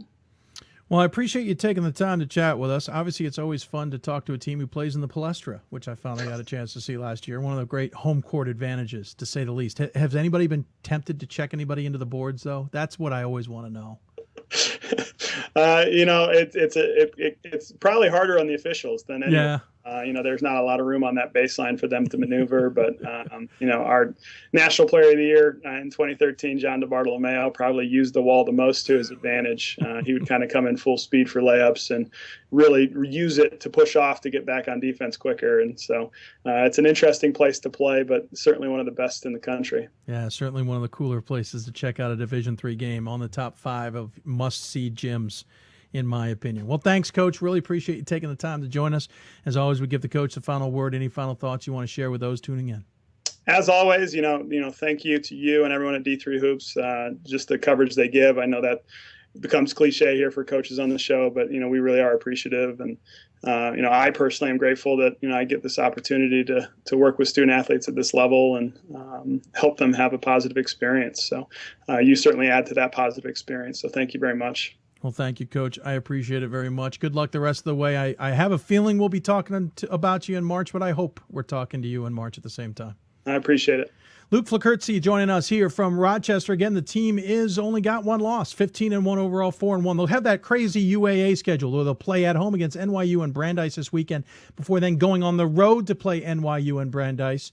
A couple weekends away, it'll be Chicago and WashU, and they'll finish off against Carnegie Mellon and Case Western Reserve before going down to Atlanta to wrap up the season. When we come back, we go from one Yellow Jackets team to another Yellow Jackets team. We go from Rochester men to Wisconsin Superior women. Trust me, the transition makes more sense in my head. But we will go there coming up. You're listening to Hoopsville, presented by D3Hoops.com from the WBCA studios, NABC WBCA studios. We'll be back with more right after this.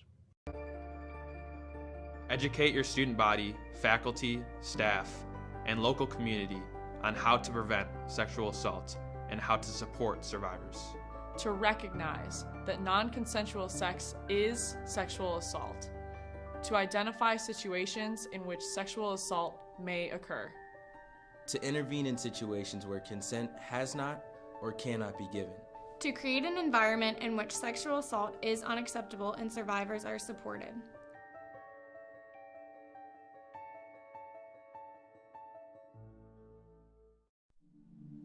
I used to never really talk. Ever. I was afraid if I said something wrong, everyone would laugh at me. But then I started to play golf with Special Olympics. It helped me to find my voice. And now everyone else is speechless.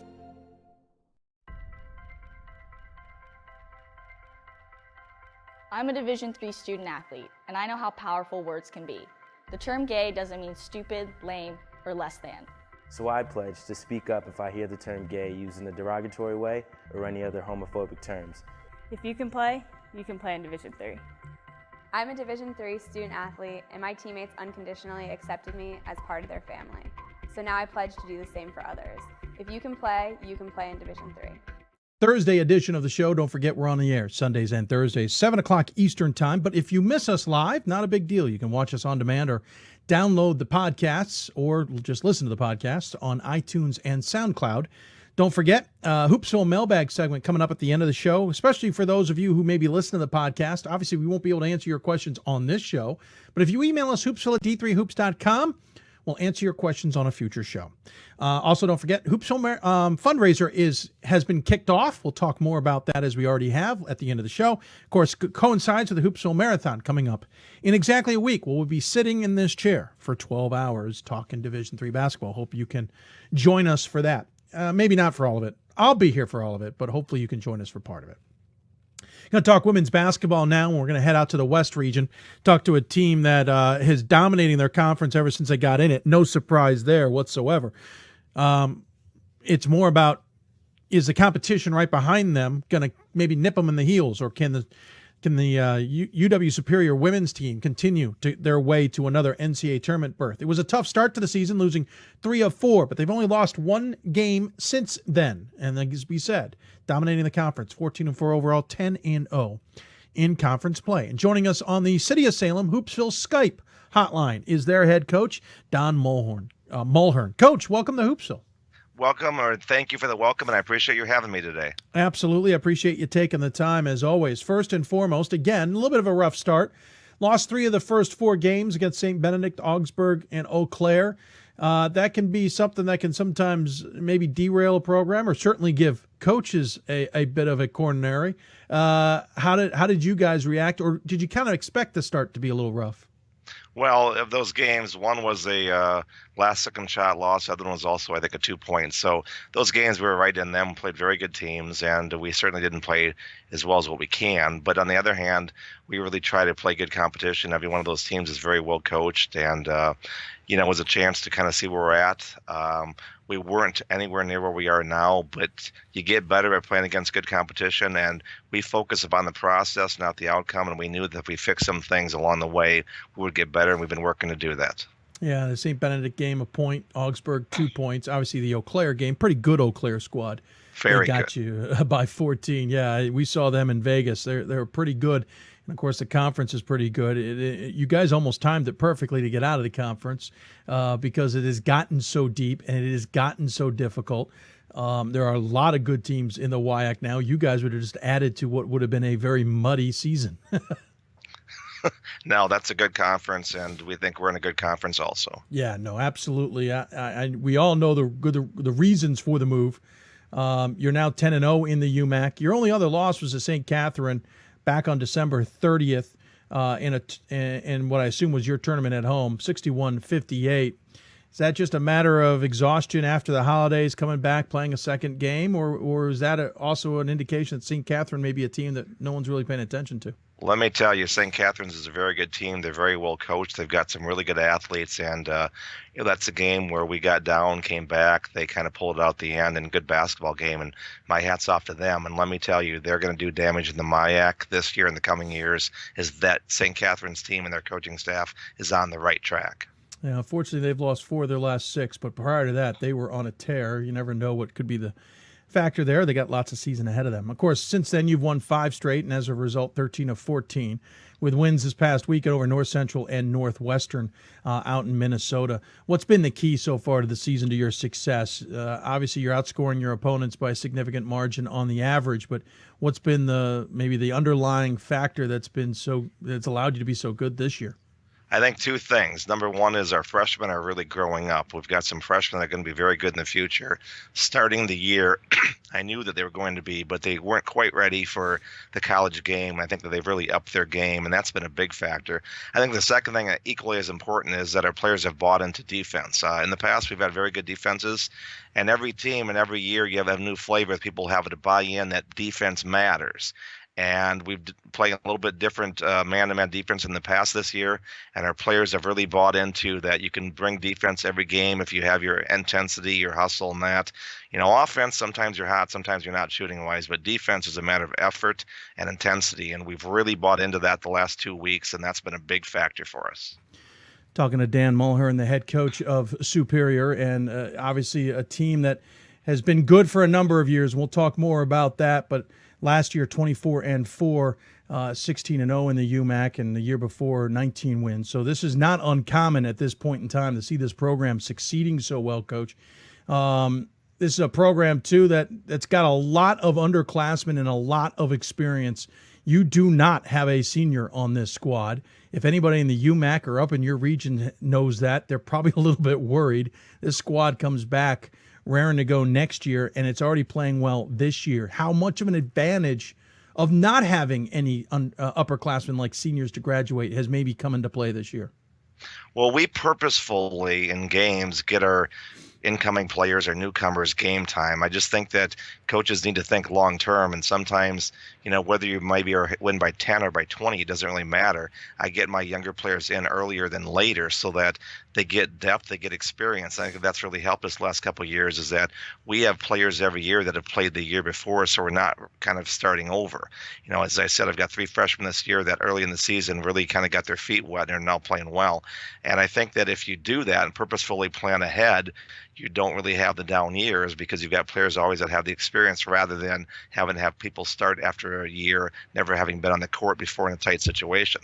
That does mean sometimes you take some lumps. Early on we had some players that maybe weren't quite ready, but you have to go through the growing pains and realize objectively that those growing pains will help you in the long term. And that's really helped us a lot over the course of the last 3 or 4 years by having players come back that have experience.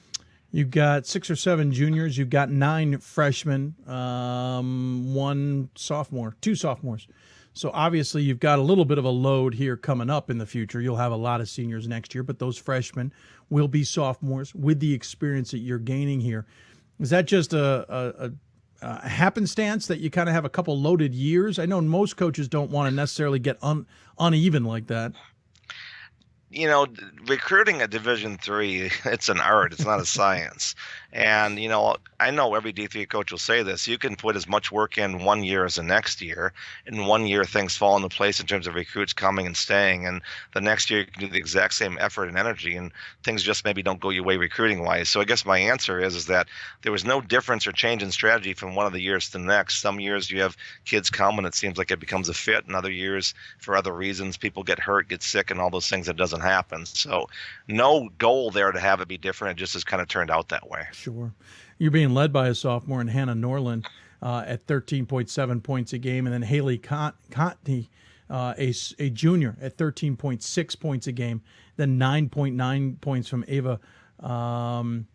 Hopefully I can go ahead. Eva Reinertson. I'll let you say it. Reinertson. You bet. Who's a freshman. So it kind of speaks to that junior freshman group, along with the sophomores, that everybody's kind of contributing.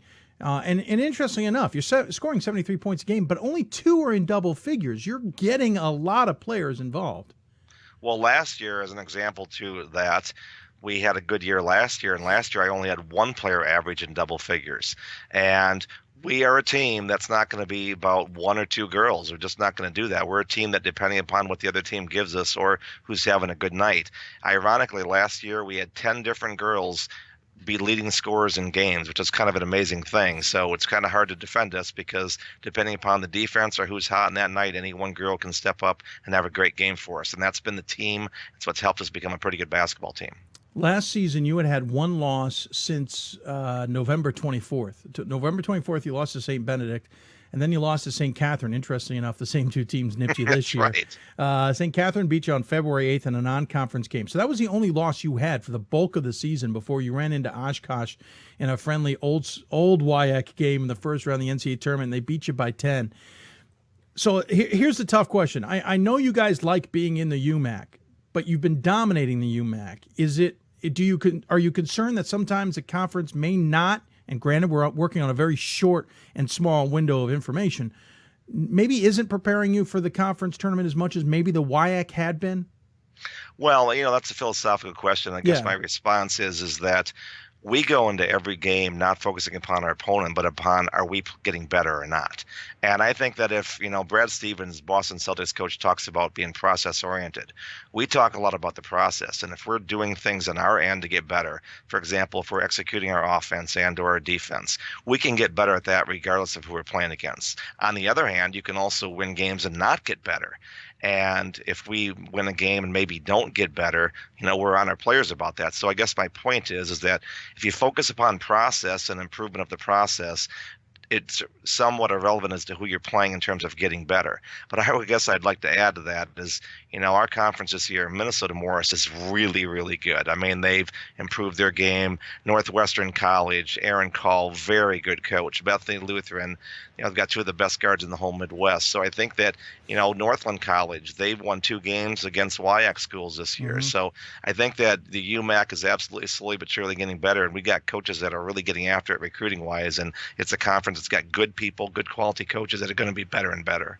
Of course, you got a tough trip ahead of you, though for you it actually is probably the easiest of it. I think you might be the closest of the conference to Finlandia and Northland. Technically, Finlandia playing in the UMAC as part of the UMAC schedule, but not a part of the UMAC. It's a little complicated, but let's just say this gives Finlandia a chance to play games, kind of rounds out the conference schedule for everybody else. But you technically are the closest to Finlandia. Everybody else has got a haul ahead of them. For you guys, it's practically a Sunday drive. And I'm saying that relatively speaking. And obviously you have Northland ahead of you too. So what obviously it's a road trip coming up. It's UMAC play, but it's 2 of the lower teams in the conference. How do you keep the team focused, especially with an interesting trip ahead of you? Well, I guess 2 answers to that. One is that Finlandia, especially in their home court, that's a drive, and it's one of those places that's a tough place to play, and that's a compliment to Finlandia.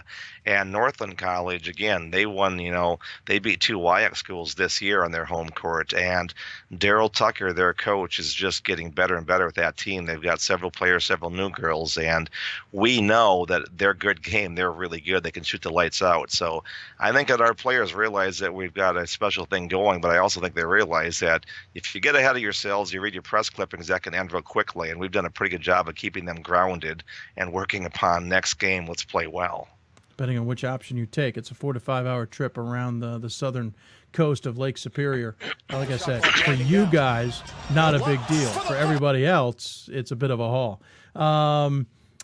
Obviously, after that, you'll then come home for one game against Martin Luther, and then you're on the road the last 4. So 6 of the next 7, you're on the road for. A little bit of an interesting schedule, as it were, for conference play. That can wear on people a little bit when they're not getting to enjoy their home gym. Has the team even realized that this schedule's ahead of you? Have you guys even tried to figure out how to maybe keep the team from wearing out? Because you never know what happens on a bus on a Division III trip, especially in the northern part of our country. You know, it's an interesting question. It's kind of weird. In the last 10, 11 years that I've been in Superior, we've really only had, I think, one total game that's been canceled due to weather, which you'd think it'd be more than that. Yeah. But we certainly, Dave, have had games where we've driven through snow and all that sort of stuff. And, you know, I guess the answer is you can control, and what you can't, you kind of not try to focus upon. I think the bigger thing is that, you know, when you're playing at home, you eat your own food, sleep in your own bed, and on the road it just isn't quite the same.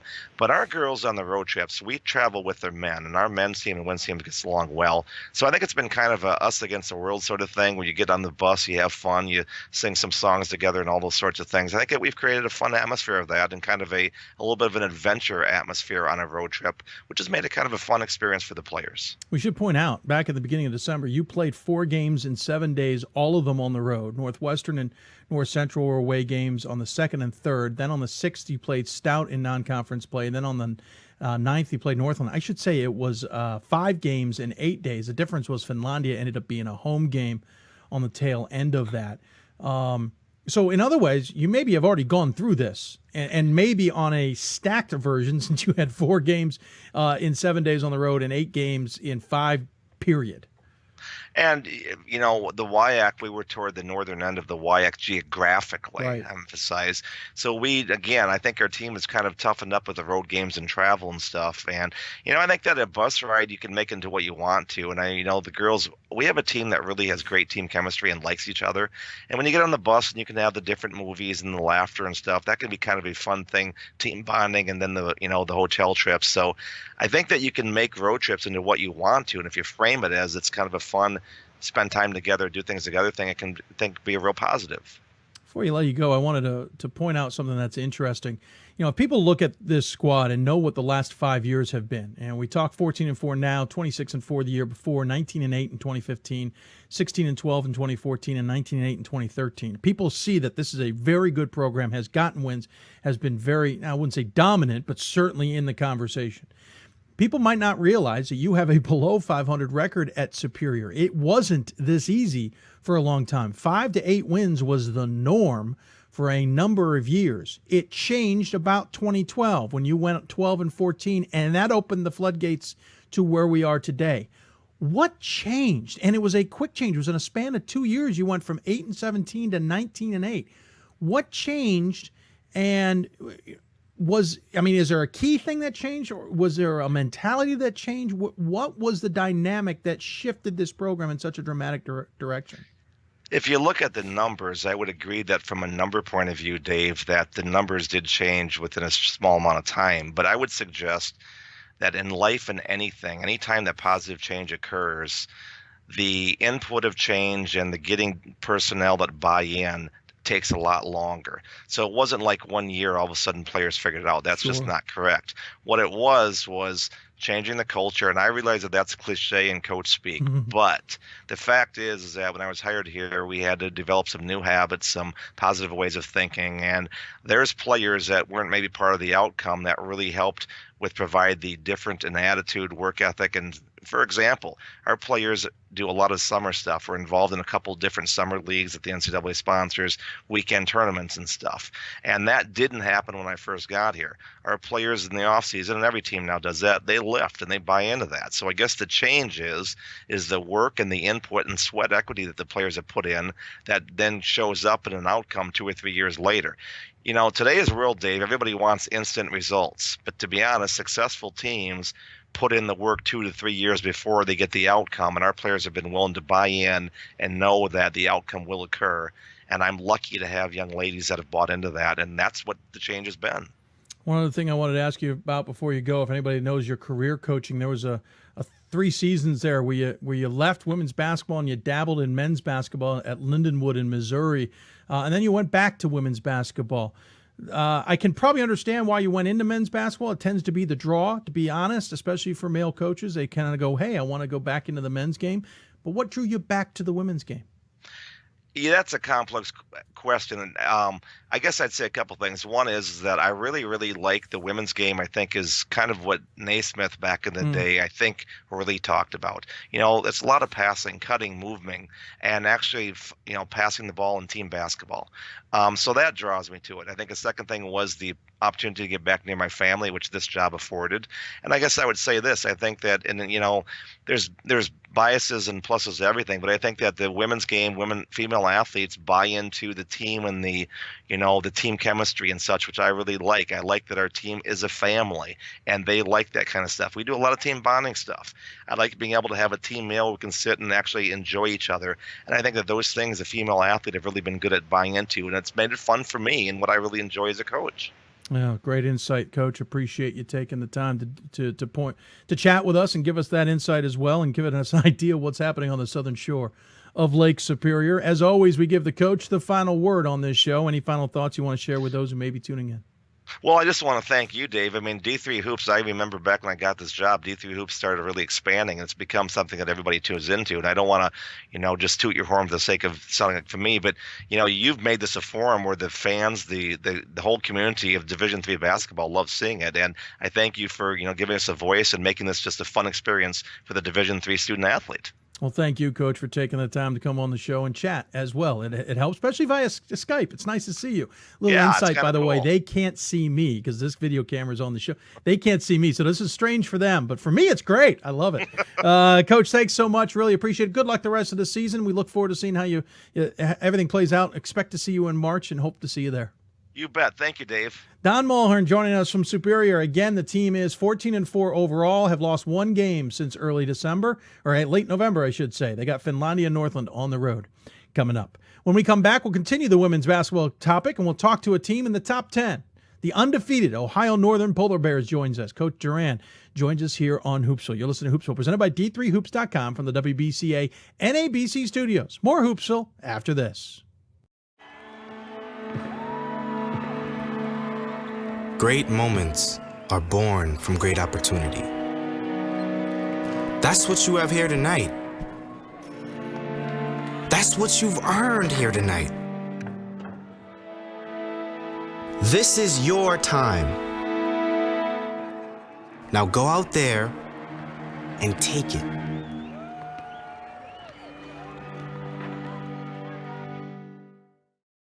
We've got more schools than Division I, more fans than Division II, and more upsets than March Madness. There's 800 programs with over 11,000 games leading to 2 national championships. And we've been covering it all for over a decade. From Eastern to Occidental, from Puget Sound to Piedmont, from Southwestern to the University of New England, and from Hope to Calvin. Nobody covers Division III basketball like we do. We're at D3Hoops.com at www.d3hoops.com.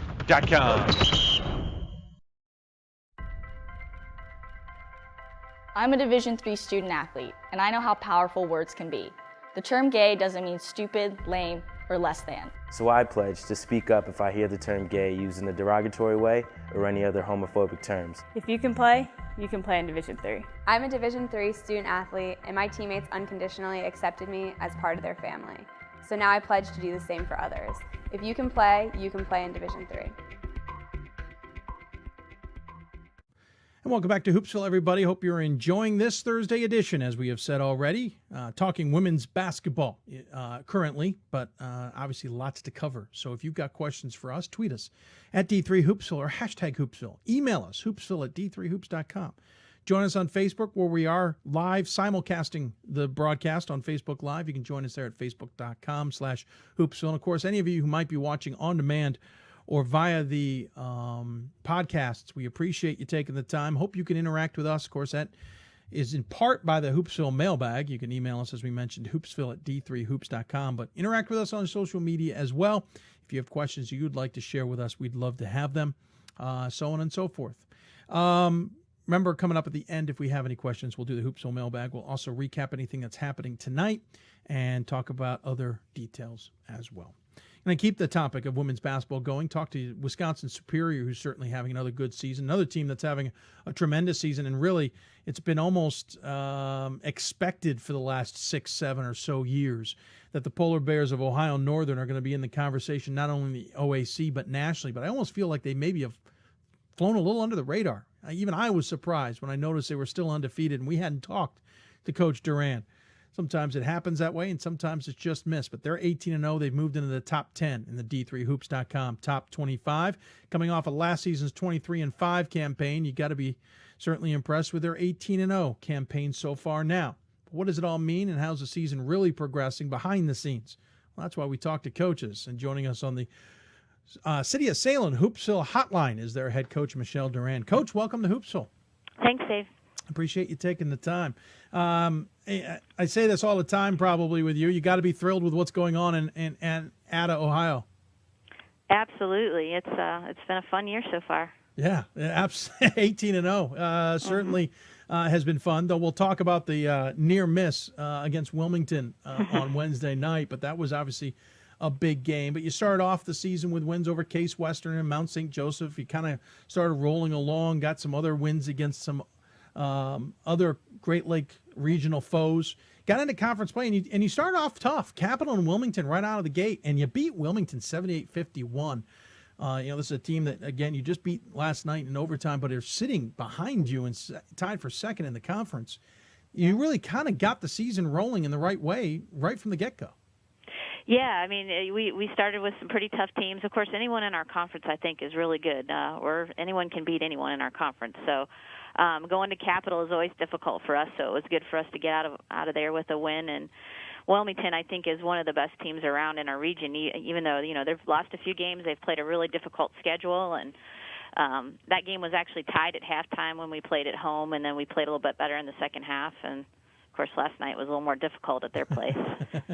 Yeah, this conference has had 20-plus wins teams, 3 of them at least the last 4 seasons. Of course, you've been in the conversation the most there, but John Carroll and Baldwin Wallace and Mountain Union and the like, it has certainly made this conference a fascinating one to watch. Right now, you're sitting on top by 3 games over Baldwin Wallace, who's 8-3, Wilmington, who we mentioned, who's 8-3 and 12-6 overall. But there's others who are just kind of lurking, and it feels deeper this year. Muskegon's got a 500 record. Capital's at 500. Marietta's above 500. Mount Union's at 500. Otterbine's just below 500. Is it deeper this year, or is that maybe going to separate a little bit as we kind of head into the second round of conference action? I don't think it will, Dave. I think we are deeper as a conference. I think, again, anywhere you go, you can get beat. Last night there were 3 overtime games in our conference, and another game settled by 1 point. So the furthest or margin of victory last night, I think Capital beat Muskingum by 4. The rest of the games were either overtime or 1-point games. So, speaking of overtime, you had Wilmington in overtime. Of course, that was on the road, 62-61. For a team that you guys kind of controlled easily earlier in the season, was it a surprise that they came back and were so tough, or is that because it's the second time around and that always happens? We absolutely expected that, and the second time around is always more difficult. I have a lot of respect for their coach, so I knew going in there that it would be difficult for us to win there, and it was a crazy, crazy atmosphere. They had a great crowd, and, it was difficult. I expected it. If the depth has gotten deeper and you're expecting to have tougher second games, as most would, and especially Wilmington showed it would be, does that maybe that 18-0 mark overall and that 11-0 mark in conference play maybe jump out as being maybe even more significant? I think so. About 4 years ago, we actually went 18-0 in the conference, and I was talking to my assistant about that the other day, and this just feels way more difficult than that did. I think it's because of that. It's just so deep, and every time out, you just never know what's going to happen. Last time you guys lost was actually back against Carnegie Mellon in the second round of the NCAA tournament, obviously because you're undefeated now, but you kind of had a nice run last season that came unfortunately undone by a really good Great Lakes team. We'll talk more about the Great Lakes in a minute. Has that game spurred this team in any way, or is it literally forgotten in history and this has got other motivations involved? I think maybe at the beginning of the season it has spurred them a little bit just because they know they want to get back in that situation again. I mean, Carnegie Mellon was a great team last year, and we just felt like we let one slip away. Didn't shoot very well in that game, and so we let that slip away. But I think this team has their own identity, and they really want to reach their goals, and they want to be back in the postseason. So a little bit of both. So what's the secret this season? What has been the reason that this squad is playing what seems to be as dominating as they are? You've got 3 players in double figures, and we'll talk about them in a minute. But what's been the little nuances or the little tricks of the trade, as it were, that has allowed this team to be so good this year? Our senior leadership is outstanding. All 3 of them have been, really good and stepped up big last night for us. And then our team chemistry in general is just really, really strong. They're all fighting for the same thing and really been on the same page all year, and they're just a fun group to be around. You mentioned the seniors. You've got 4 of them. One of them is leading the scoring at 15.8 points a game, nearly 4 rebounds a game, and it's Brittany Locke. Is it Locke? I hope I'm saying. Yep. Mm-hmm. Yep. The senior, again, 19 points a game, certainly not too shabby, shooting 47% from beyond the arc and 48+% from the field, nearly 90% from the free throw line. She's going to get her points. You then have a center in Amy Bullimore, the junior, and a guard in a sophomore, and Jenna Dirksen, both at double figures as well, 11.9 and 10.6 respectively. Bullimore pulling in over 7 rebounds a game, and Dirksen pulling in 4.5 herself. And by the way, I should mention, Locke 3.5 assists a game, and Dirksen 2.5 assists a game. That trio alone has got stats that would make coaches drool. Yeah, they're a fun three, I guess. Amy's been great inside for us, and it really helps us outside. And Jenna actually is pretty versatile, so we can do a little bit of everything with her. Really has had a breakout season, which we expected from her. And Britt doesn't let us lose. She just doesn't let us lose. She's really big in big games. All 3 of them are shooting above 45% from the floor. All 3 of them are shooting above 75% from the free throw line. We'll throw Bullimore out of the 3-point contest because that's just not fair. So Dirksen and Locke both above 44%. You're shooting 45% from the floor, 37% from beyond the arc, 77% from the free throw line. Those numbers alone just tell me that this offense is clicking and that you guys, even beyond those 3, are certainly confident on the offensive end. Well, until last night, yeah, we didn't have a great offensive night last night, but yeah, Wilmington had something to do with that. But yeah, I think they share the ball really well, and we have a good mix of inside and outside players. So I think we really emphasize taking good shots, and so good shots lead to high percentages, I think. So they work well together, and they really have focused in on what we're trying to do offensively. An unselfish 16.5 assists per game for this team, a team that is outscoring their opponents by 18 points a game. Your scoring average is about the same in the conference, conference-wise, as far as outscoring your opponents. I just lost the stat. Where did it went on me? There it is. Actually, a little less, but it's still 74 over 58. So what's the flaw? Is there anything this team can't do or is struggling to do? And I know I don't want to give all your other coaches scouting reports. They can do their own homework. But is there something as a fan that we might spot to go, oh, I see what coach means there? Or is there anything wrong? I always think we can get better. I don't think we've reached our ceiling yet. So we talk to the kids all the time about improving. But certainly, for us, we always think we got to rebound the ball a little bit better, cut down on our turnovers, those kinds of things. We're not screening as well as I'd like them to screen right now. So those are things I'm not sure fans would notice, but they're things that we notice and the girls themselves notice. So they, we can always get better, and we stress that every day, and they've been really good about hearing that message. Going into last night's game, you had a 2-game lead on Wilmington in the conference, 3 games on Baldwin-Wallace. It's still 3 games against Baldwin-Wallace, and now obviously Wilmington joins them there with your win. You have Baldwin-Wallace coming up. That's kind of the point there. You just played Wilmington, and you got Baldwin-Wallace coming up. You kind of can put this conference away with a few weeks left. I realize you got to play all the way through the last one. But would a win over Baldwin-Wallace almost take a little bit of pressure off everybody in those last few weeks? Probably. Honestly, Dave, I haven't given 2 thoughts to Baldwin-Wallace because we have to play Capital on Saturday. Oh, I know. And Capital is really, really improving. They're a very young team, and they're doing really well. They've won their last few games, and so I'm a a little more concerned about them than Baldwin Wallace. But always if Baldwin Wallace is always a good team. They've been a great program for years, and their coach has done a super job. So, if we can be fortunate enough to beat Capital and then beat them, yes, that would put us in a great position. But can't really think much about anybody else but the Crusaders right now. Us media people, we do look beyond the next game. Yeah. I know Capital's coming up. And the interesting part about this is you'll play Capital and Baldwin Wallace at home. Then you're on the road against Muskingum and Heidelberg. Then home against John Carroll. On the road for Otterbein. At home at Marietta. Kind of very even finish to the season. You'll actually play 4 of your next 7 at home. Obviously 3 on the road. How important are not only the home games in this next stretch, but to make sure you lock up the conference so that the conference tournament also comes through your gym?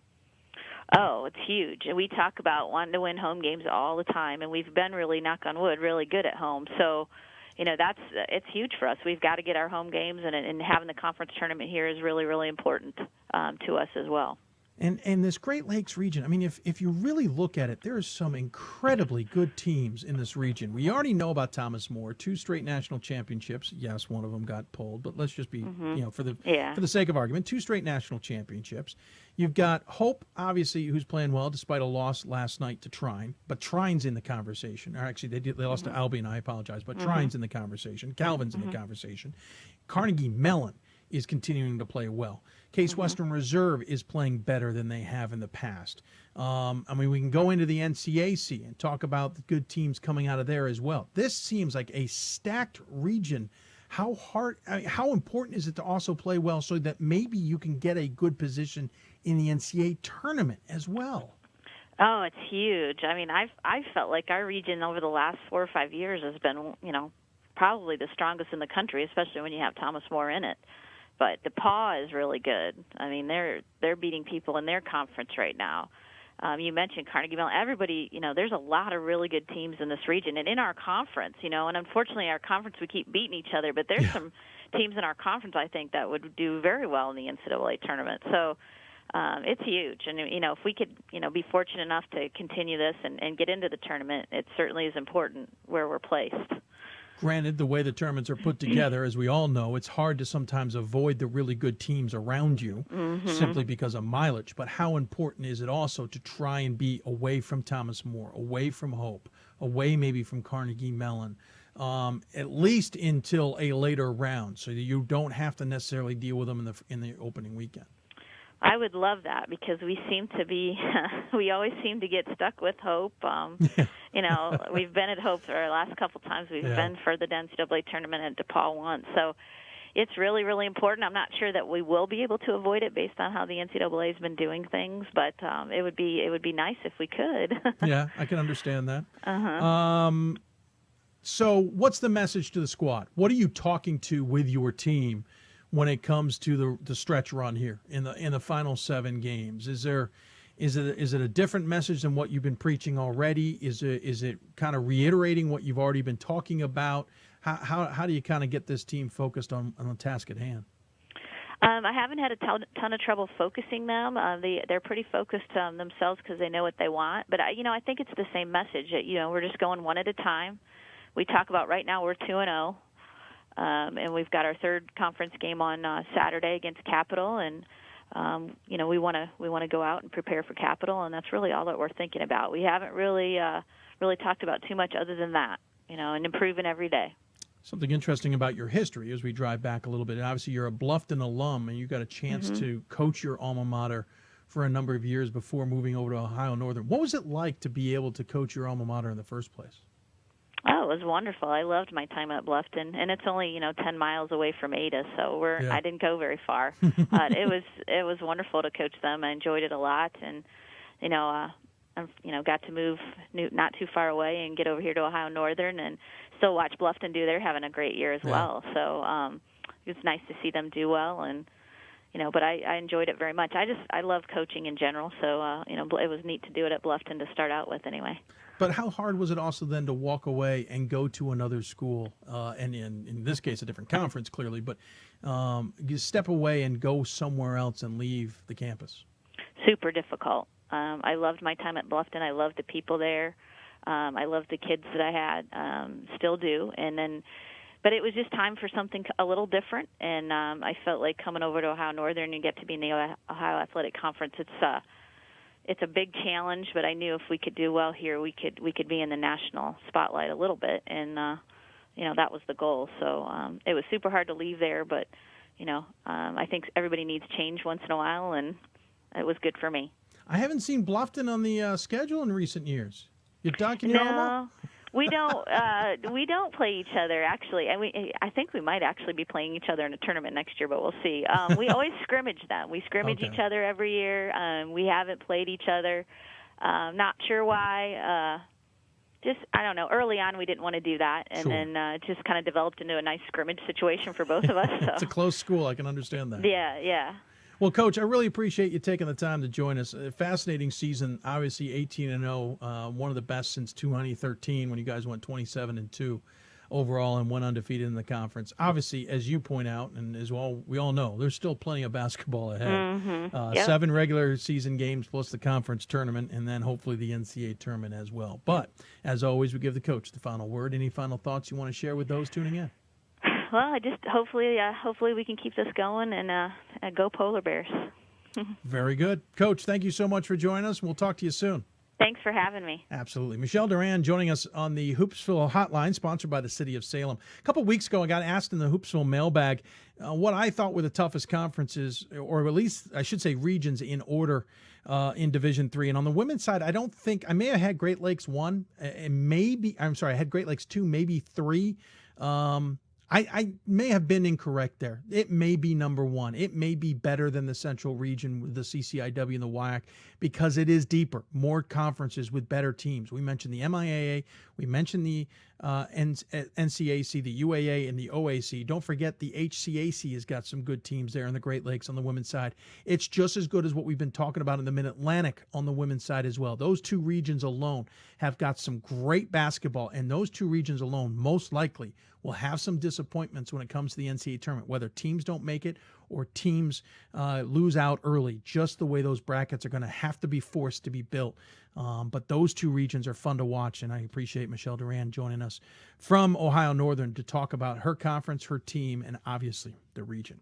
When we come back, if there are more questions for the Hoopsville mailbag, we'll answer them, including a question I had last show but wasn't really sure how to answer. I'll answer it tonight.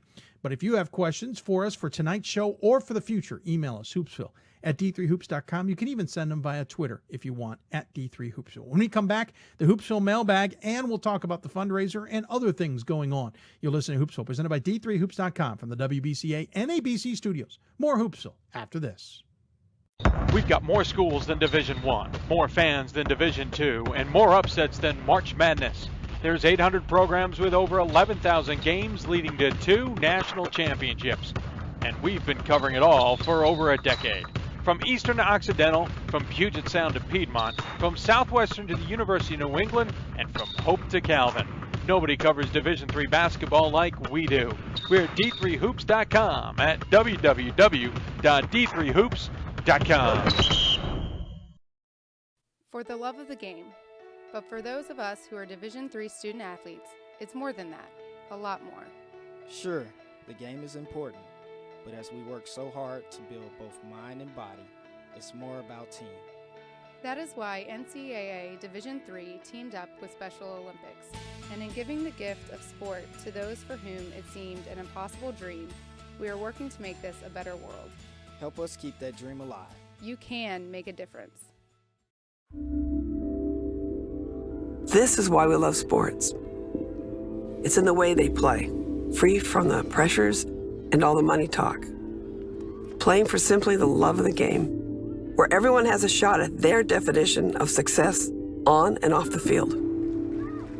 This is what we love about sports, and what we can still love about college sports.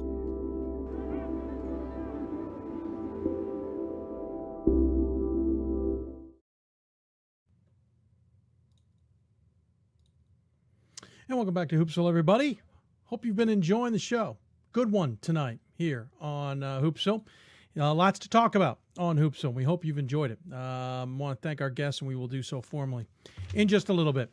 Wrapping things up, any last-second questions, you can tweet us at D3Hoopsville or hashtag Hoopsville.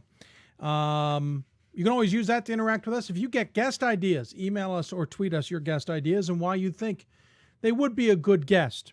Let us know. Don't forget, Sundays, the Thursday nights is when we focus on the East, the Mid-Atlantic, the Great Lakes, and the West regions. And on Sunday nights, we primarily focus on the Northeast, Atlantic, South, and Central regions. Though sometimes the South will end up in a Thursday show due to travel and all that stuff. But just keep that stuff in mind. We hope it will help you when you're coming up with guest ideas. Coming up shortly, we will have the Hoopsville Marathon segment. So bear with, or not mailbag segment. So bear with us. We'll get you some of the questions there. So we mentioned at the beginning of the show, and so we'll mention it now. By the way, later we'll get some scores in. Don't forget. Don't worry. We're going to get to those too. Mentioned it a little bit earlier. Going to mention it again now that we have the Hoopsville Mailbag or fundraiser is back. It is on Indiegogo. It is we weren't going to go back to Indiegogo, but some things have changed, and so we've gone to them. This is our annual campaign. It has been very beneficial in the past. We've gone back to a goal, which was our first goal ever, and we want to hit it again. And we hope you will help us do that here on the show. So there are perks if you sign up and give a certain amount of money and select a perk. You could get a T-shirt. You can get some other swag. You'll certainly get a thank you from us. I'm actually just noticing a bit of a problem on our perks that I'm going to have to go fix. Not a big deal. And so on and so forth. So an opportunity here. And after the show, we will tweet out a special link that is for social media only for anybody who wants to get basically our starting lineup for $75 has a bunch of perks in it. We will, on our social media, get the same perks for, was it $60 or $65, so a little bit less. We already have one backer, which is great. Got it right off the bat. However, that's the only one we had. We launched it yesterday. We've been on for over 24 hours. It will go through the end of the regular season, and we hope you'll consider helping us. Helping us helps us to keep the show on the road, or not on the road, but on the air. And we hope you'll consider helping us do that. It is a passion for us, and this has been very successful in the past. We hope it is successful once again. So we'll talk more about it. Part of it is also the Hoopsville Marathon, which will be next Thursday starting at 10 a.m. Eastern. Who are our guests? Well, we only have a few of them officially booked so far. We will get the majority of them booked in the next few days. But we'll hear from members like the executive director of the WBCA. We have a member of the NABC Executive Committee who will be on the show as well, talking about why those organizations are so important, especially at the Division III level. That's coming up. Also some other guests we are working on as we speak. So look forward to that. We will update you with that. That marathon, again, coming up on Thursday at 10 a.m. It is part of the fundraising campaigns. We hope that you will help us help cover Division III the way we feel it deserves to be covered. We'll also get, hopefully, both committee chairs on the marathon. We always do that the week before. Now that we have this marathon, to talk to them about the upcoming regional rankings. Remember, in less than 2 weeks, we will have those regional rankings, and we look forward to having them on the show to talk about them. So there you go. That's the campaign. We hope you'll check it out when you get the opportunity. I want to check out, before we get to the mailbag, I want to check out some scores from around Division III very quickly. I noticed a couple already that have jumped out at me, mainly on the women's side of things. I'm just letting it refresh here, and we'll start with women. The one game that jumped out at me for sure was that Muhlenberg defeated Dickinson 73-63. Muhlenberg's been having an interesting season. They're now 12-6 overall, 9-4 in the conference. They are now tied with Dickinson in third in the conference, a game behind Gettysburg. Gettysburg tonight defeated Franklin and Marshall 85-74 to stay a game up. And everybody's chasing Haverford, who's at 10-2. So a game ahead of Gettysburg and 2 ahead of Dickinson and Muhlenberg. McDaniel's in a two-way tie at 7-6 with Johns Hopkins. Hopkins destroyed McDaniel by 25 tonight at McDaniel, causing that two-way tie for fifth.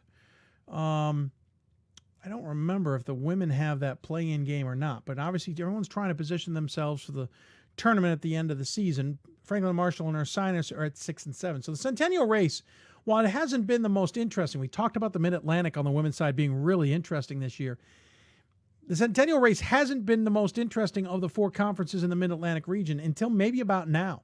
Haverford and Gettysburg are both 13 and 4. Dickinson and Muhlenberg are now both 12 and 6. There's a steep drop off after that. McDaniel's 9 and 9.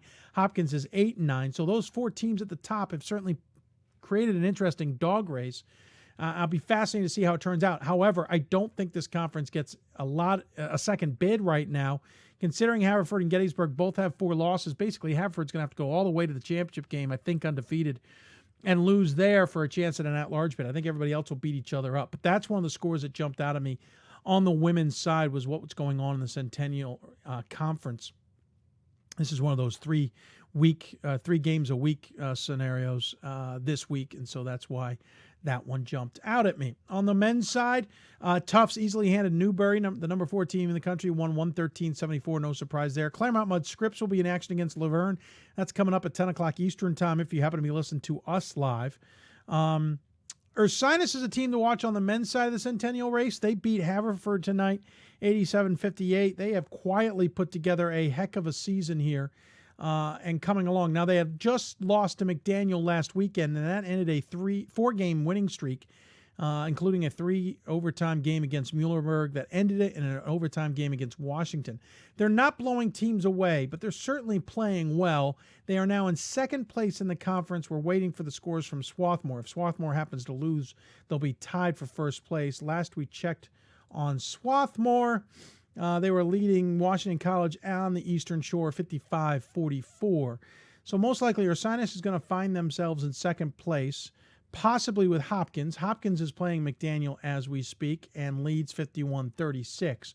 So the top of the race in the Centennial men's is getting much more interesting. Franklin Marshall, Dickinson are lurking. McDaniel's just on the outside looking in. This isn't going to be more than a 1-bid race, but Ursinus is the one that's heating up. So those are some of the scores that jumped out at me so far tonight. Let's go to the Hoopsville mailbag, and this is the question we got at the end of last week that I didn't get a chance to really answer, and I want to. It says, what teams are having huge improvements this season that won 3 or less games the season before? Well, to be honest, there aren't a lot. First off, the teams that were 3 losses or less, and there was nobody had 1 or no losses in Division III. Elizabethtown, Clark Summit, Olivet, Rutgers Camden, Edgewood, Maine Farmington, John Jay, Kalamazoo, SUNY Cobleskill, Washington College, Hunter, Knox, Earlham, and Newbury. I think the one that has made the biggest jump would be Olivet and Hunter. Olivet has 7 wins on 12 losses this season, 3 and 4 in conference play in the MIAA, whereas Hunter is 7 and 12, now 5 and 5 in the CUNYAC. Maine Farmington, if you want to keep an eye on them, they're 6 and 10, though they play a lot of non-Division IIIs, especially this time of year, though actually they're playing a lot of Division III schools all the way through. Well, they're in conference. I forgot. They're in the NAC, Maine Farmington. Had Maine Farmington and Maine Presque Isle there, confused for a minute, but Maine Farmington is 5 and 5 in the NAC and 6 and 10 overall. John Jay is 6 and 12. Kalamazoo is 6 and 11. Washington College is 6 and 11. 2 and 8, as we mentioned, in a game against Swarthmore right now. And Earlham is 5 and 13. Olivet and Hunter have made the biggest turnarounds in terms of wins. I think Washington College, though, has made a significant turnaround. One of those losses is to Navy. Actually, that Navy game didn't count, now that I think about it. But they took Gettysburg to double overtime and won. They lost in overtime to Ursinus in an incredible game. So, Olivet may have turned it around nicely at 7 and 12, 3 and 4, and I like it. Hunter isn't bad at 7 and 12, 5 and 5, but I kind of like what Washington College did. So there's the answer to that one. And then a question that we got today, you'll go to basketball heaven for what you do. Well, I appreciate that. This is an anonymous question. NESCAC has had 6 teams ranked in the top 25 at various times. How many bids do you think are possible, and which conference has had the most historically? I think, and I emphasize the word think, that the NESCAC's going to kind of eat each other a little bit. Yes, they've had 6 teams in the top 25. I think that's a little bit of parity. I think it's a little bit of not understanding who may be the best teams at some point in time. It's not a knock on the conference. It's just voters trying to figure it out. Tufts is currently in the lead at 6-0 in the conference. Trinity's 4-1. Middlebury and Hamilton, along with Amherst, are 3-2. Bates, Wesleyan are 3-3. Connecticut College and Williams lurking at 2-4. Williams is 13-6 overall. But by the way, everybody's above 500 except for Colby, who's 8-9 and 0-5 in conference play. Bowdoin is 9-8 and 1-4. So this is a really deep conference. Dave Hickson said it at the beginning of the season on Hoopsville. He said, this conference is going to go 7-8 teams deep. And I thought he was kidding, being nice to the coaches maybe. It is 7 or 8 teams deep this season. And I think it's going to be really interesting, the the tournament, 8 teams that play it out. 16 wins for Tufts, 13 for Trinity, 14 for Middlebury. Hamilton, Amherst, Bates have 13. Wesleyan has 15. Connecticut College 11. Williams 13. So this is a pretty good NESCAC this year. But I don't think it's going to get a lot of bids in this year. I think they're going to, Trinity's already sitting at 6 losses. They take 1, maybe 2 more. They're pretty much in trouble of making the tournament. Hamilton's at 4, but I don't think the SOS is going to show to be that great. Amherst is at 4. Their SOS may be decent, but Amherst is in a tough spot. They're going to have to keep winning. Bates is at 6 losses. They're in the same boat as Trinity. Wesleyan's at 4 losses, and the Connecticut College and Williams are pretty much out of the pool seed contention. 7 and 6 losses, considering we're already talking about maybe picking up at least 1 more loss. And again, I'm being a little dramatic there. They may not be fully out. Here's what I guess. I'm going to guess the NESCAC, depending on what regional rankings say in less than 2 weeks, could get 3 teams in. I don't think 4. I think 3 is the max for the NESCAC this year. Now, there are 2 extra bids in the top 25, in the NCAA tournament this year, but I think regional rankings are going to help, but I think 3 is where we're looking at this year. The most is 5, and I believe that is the NESCAC's record, though I might be incorrect because I can't remember if the UAA has gotten 5 in before. I know the ODAC has gotten 4, if not 5 in before. There was a year Randolph made it out of the ODAC, but I can't remember if they were the 4th or the 5th team for the ODAC. 3 or 4 is usually common for those who get a lot of bids. 5 is pretty uncommon. I don't remember if anybody has ever gotten 6. So there's kind of your look at it. I think NESCAC gets 3 this year. That's just my feeling.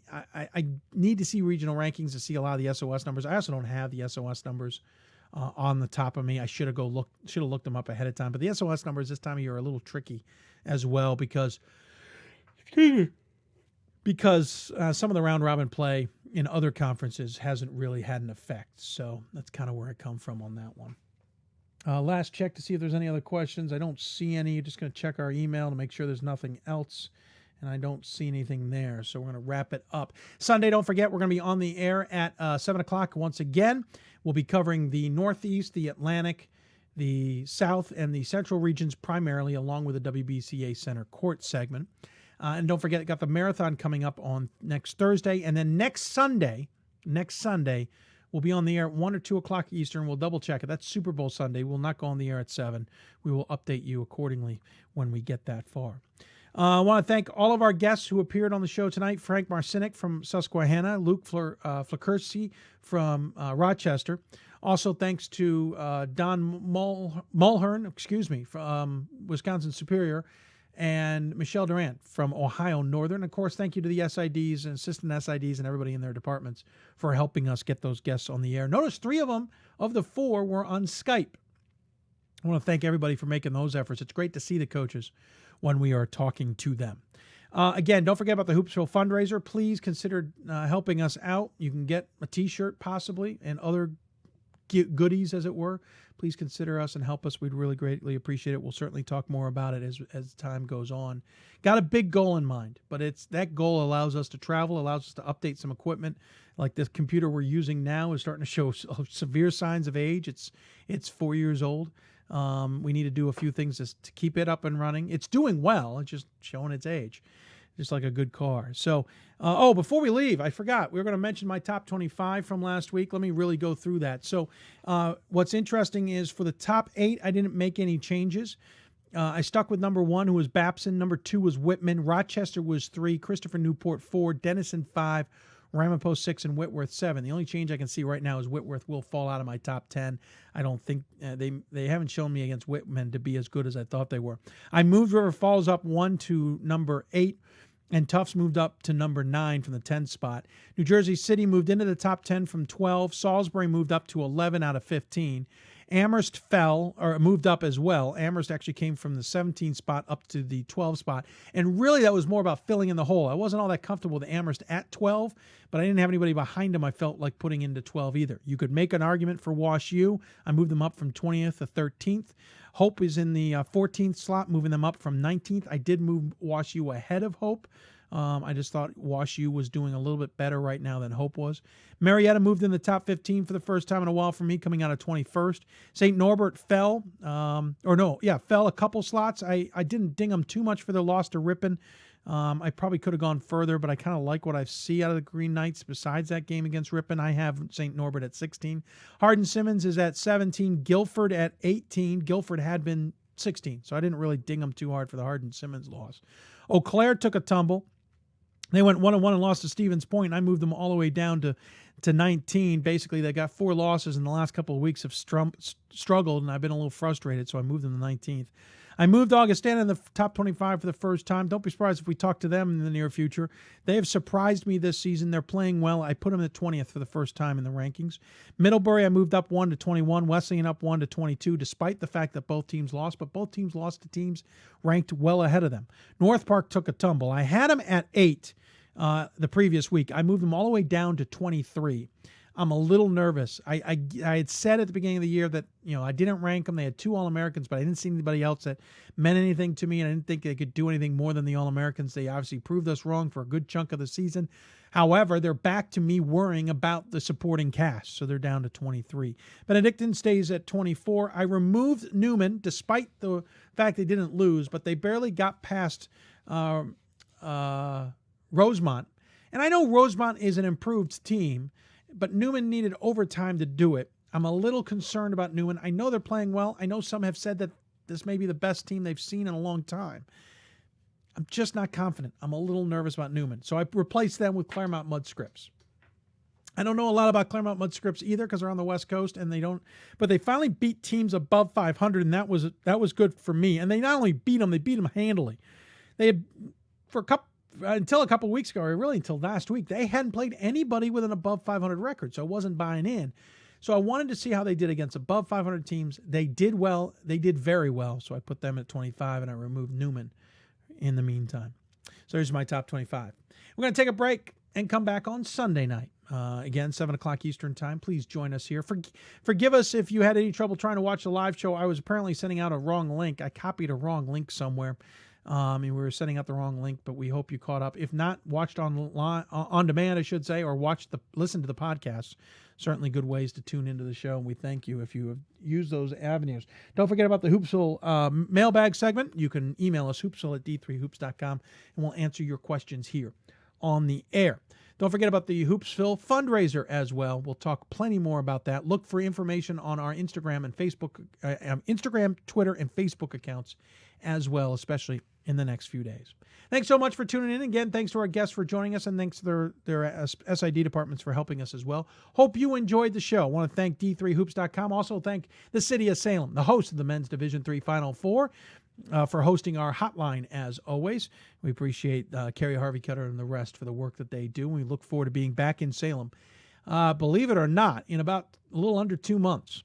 And also, of course, thanks to the National Association of Basketball Coaches and the Women's Basketball Coaches Association, those two organizations helping us out tremendously. We thank them as well. Great relationships, and look forward to fostering them in the future. They are, of course, one of our sponsors.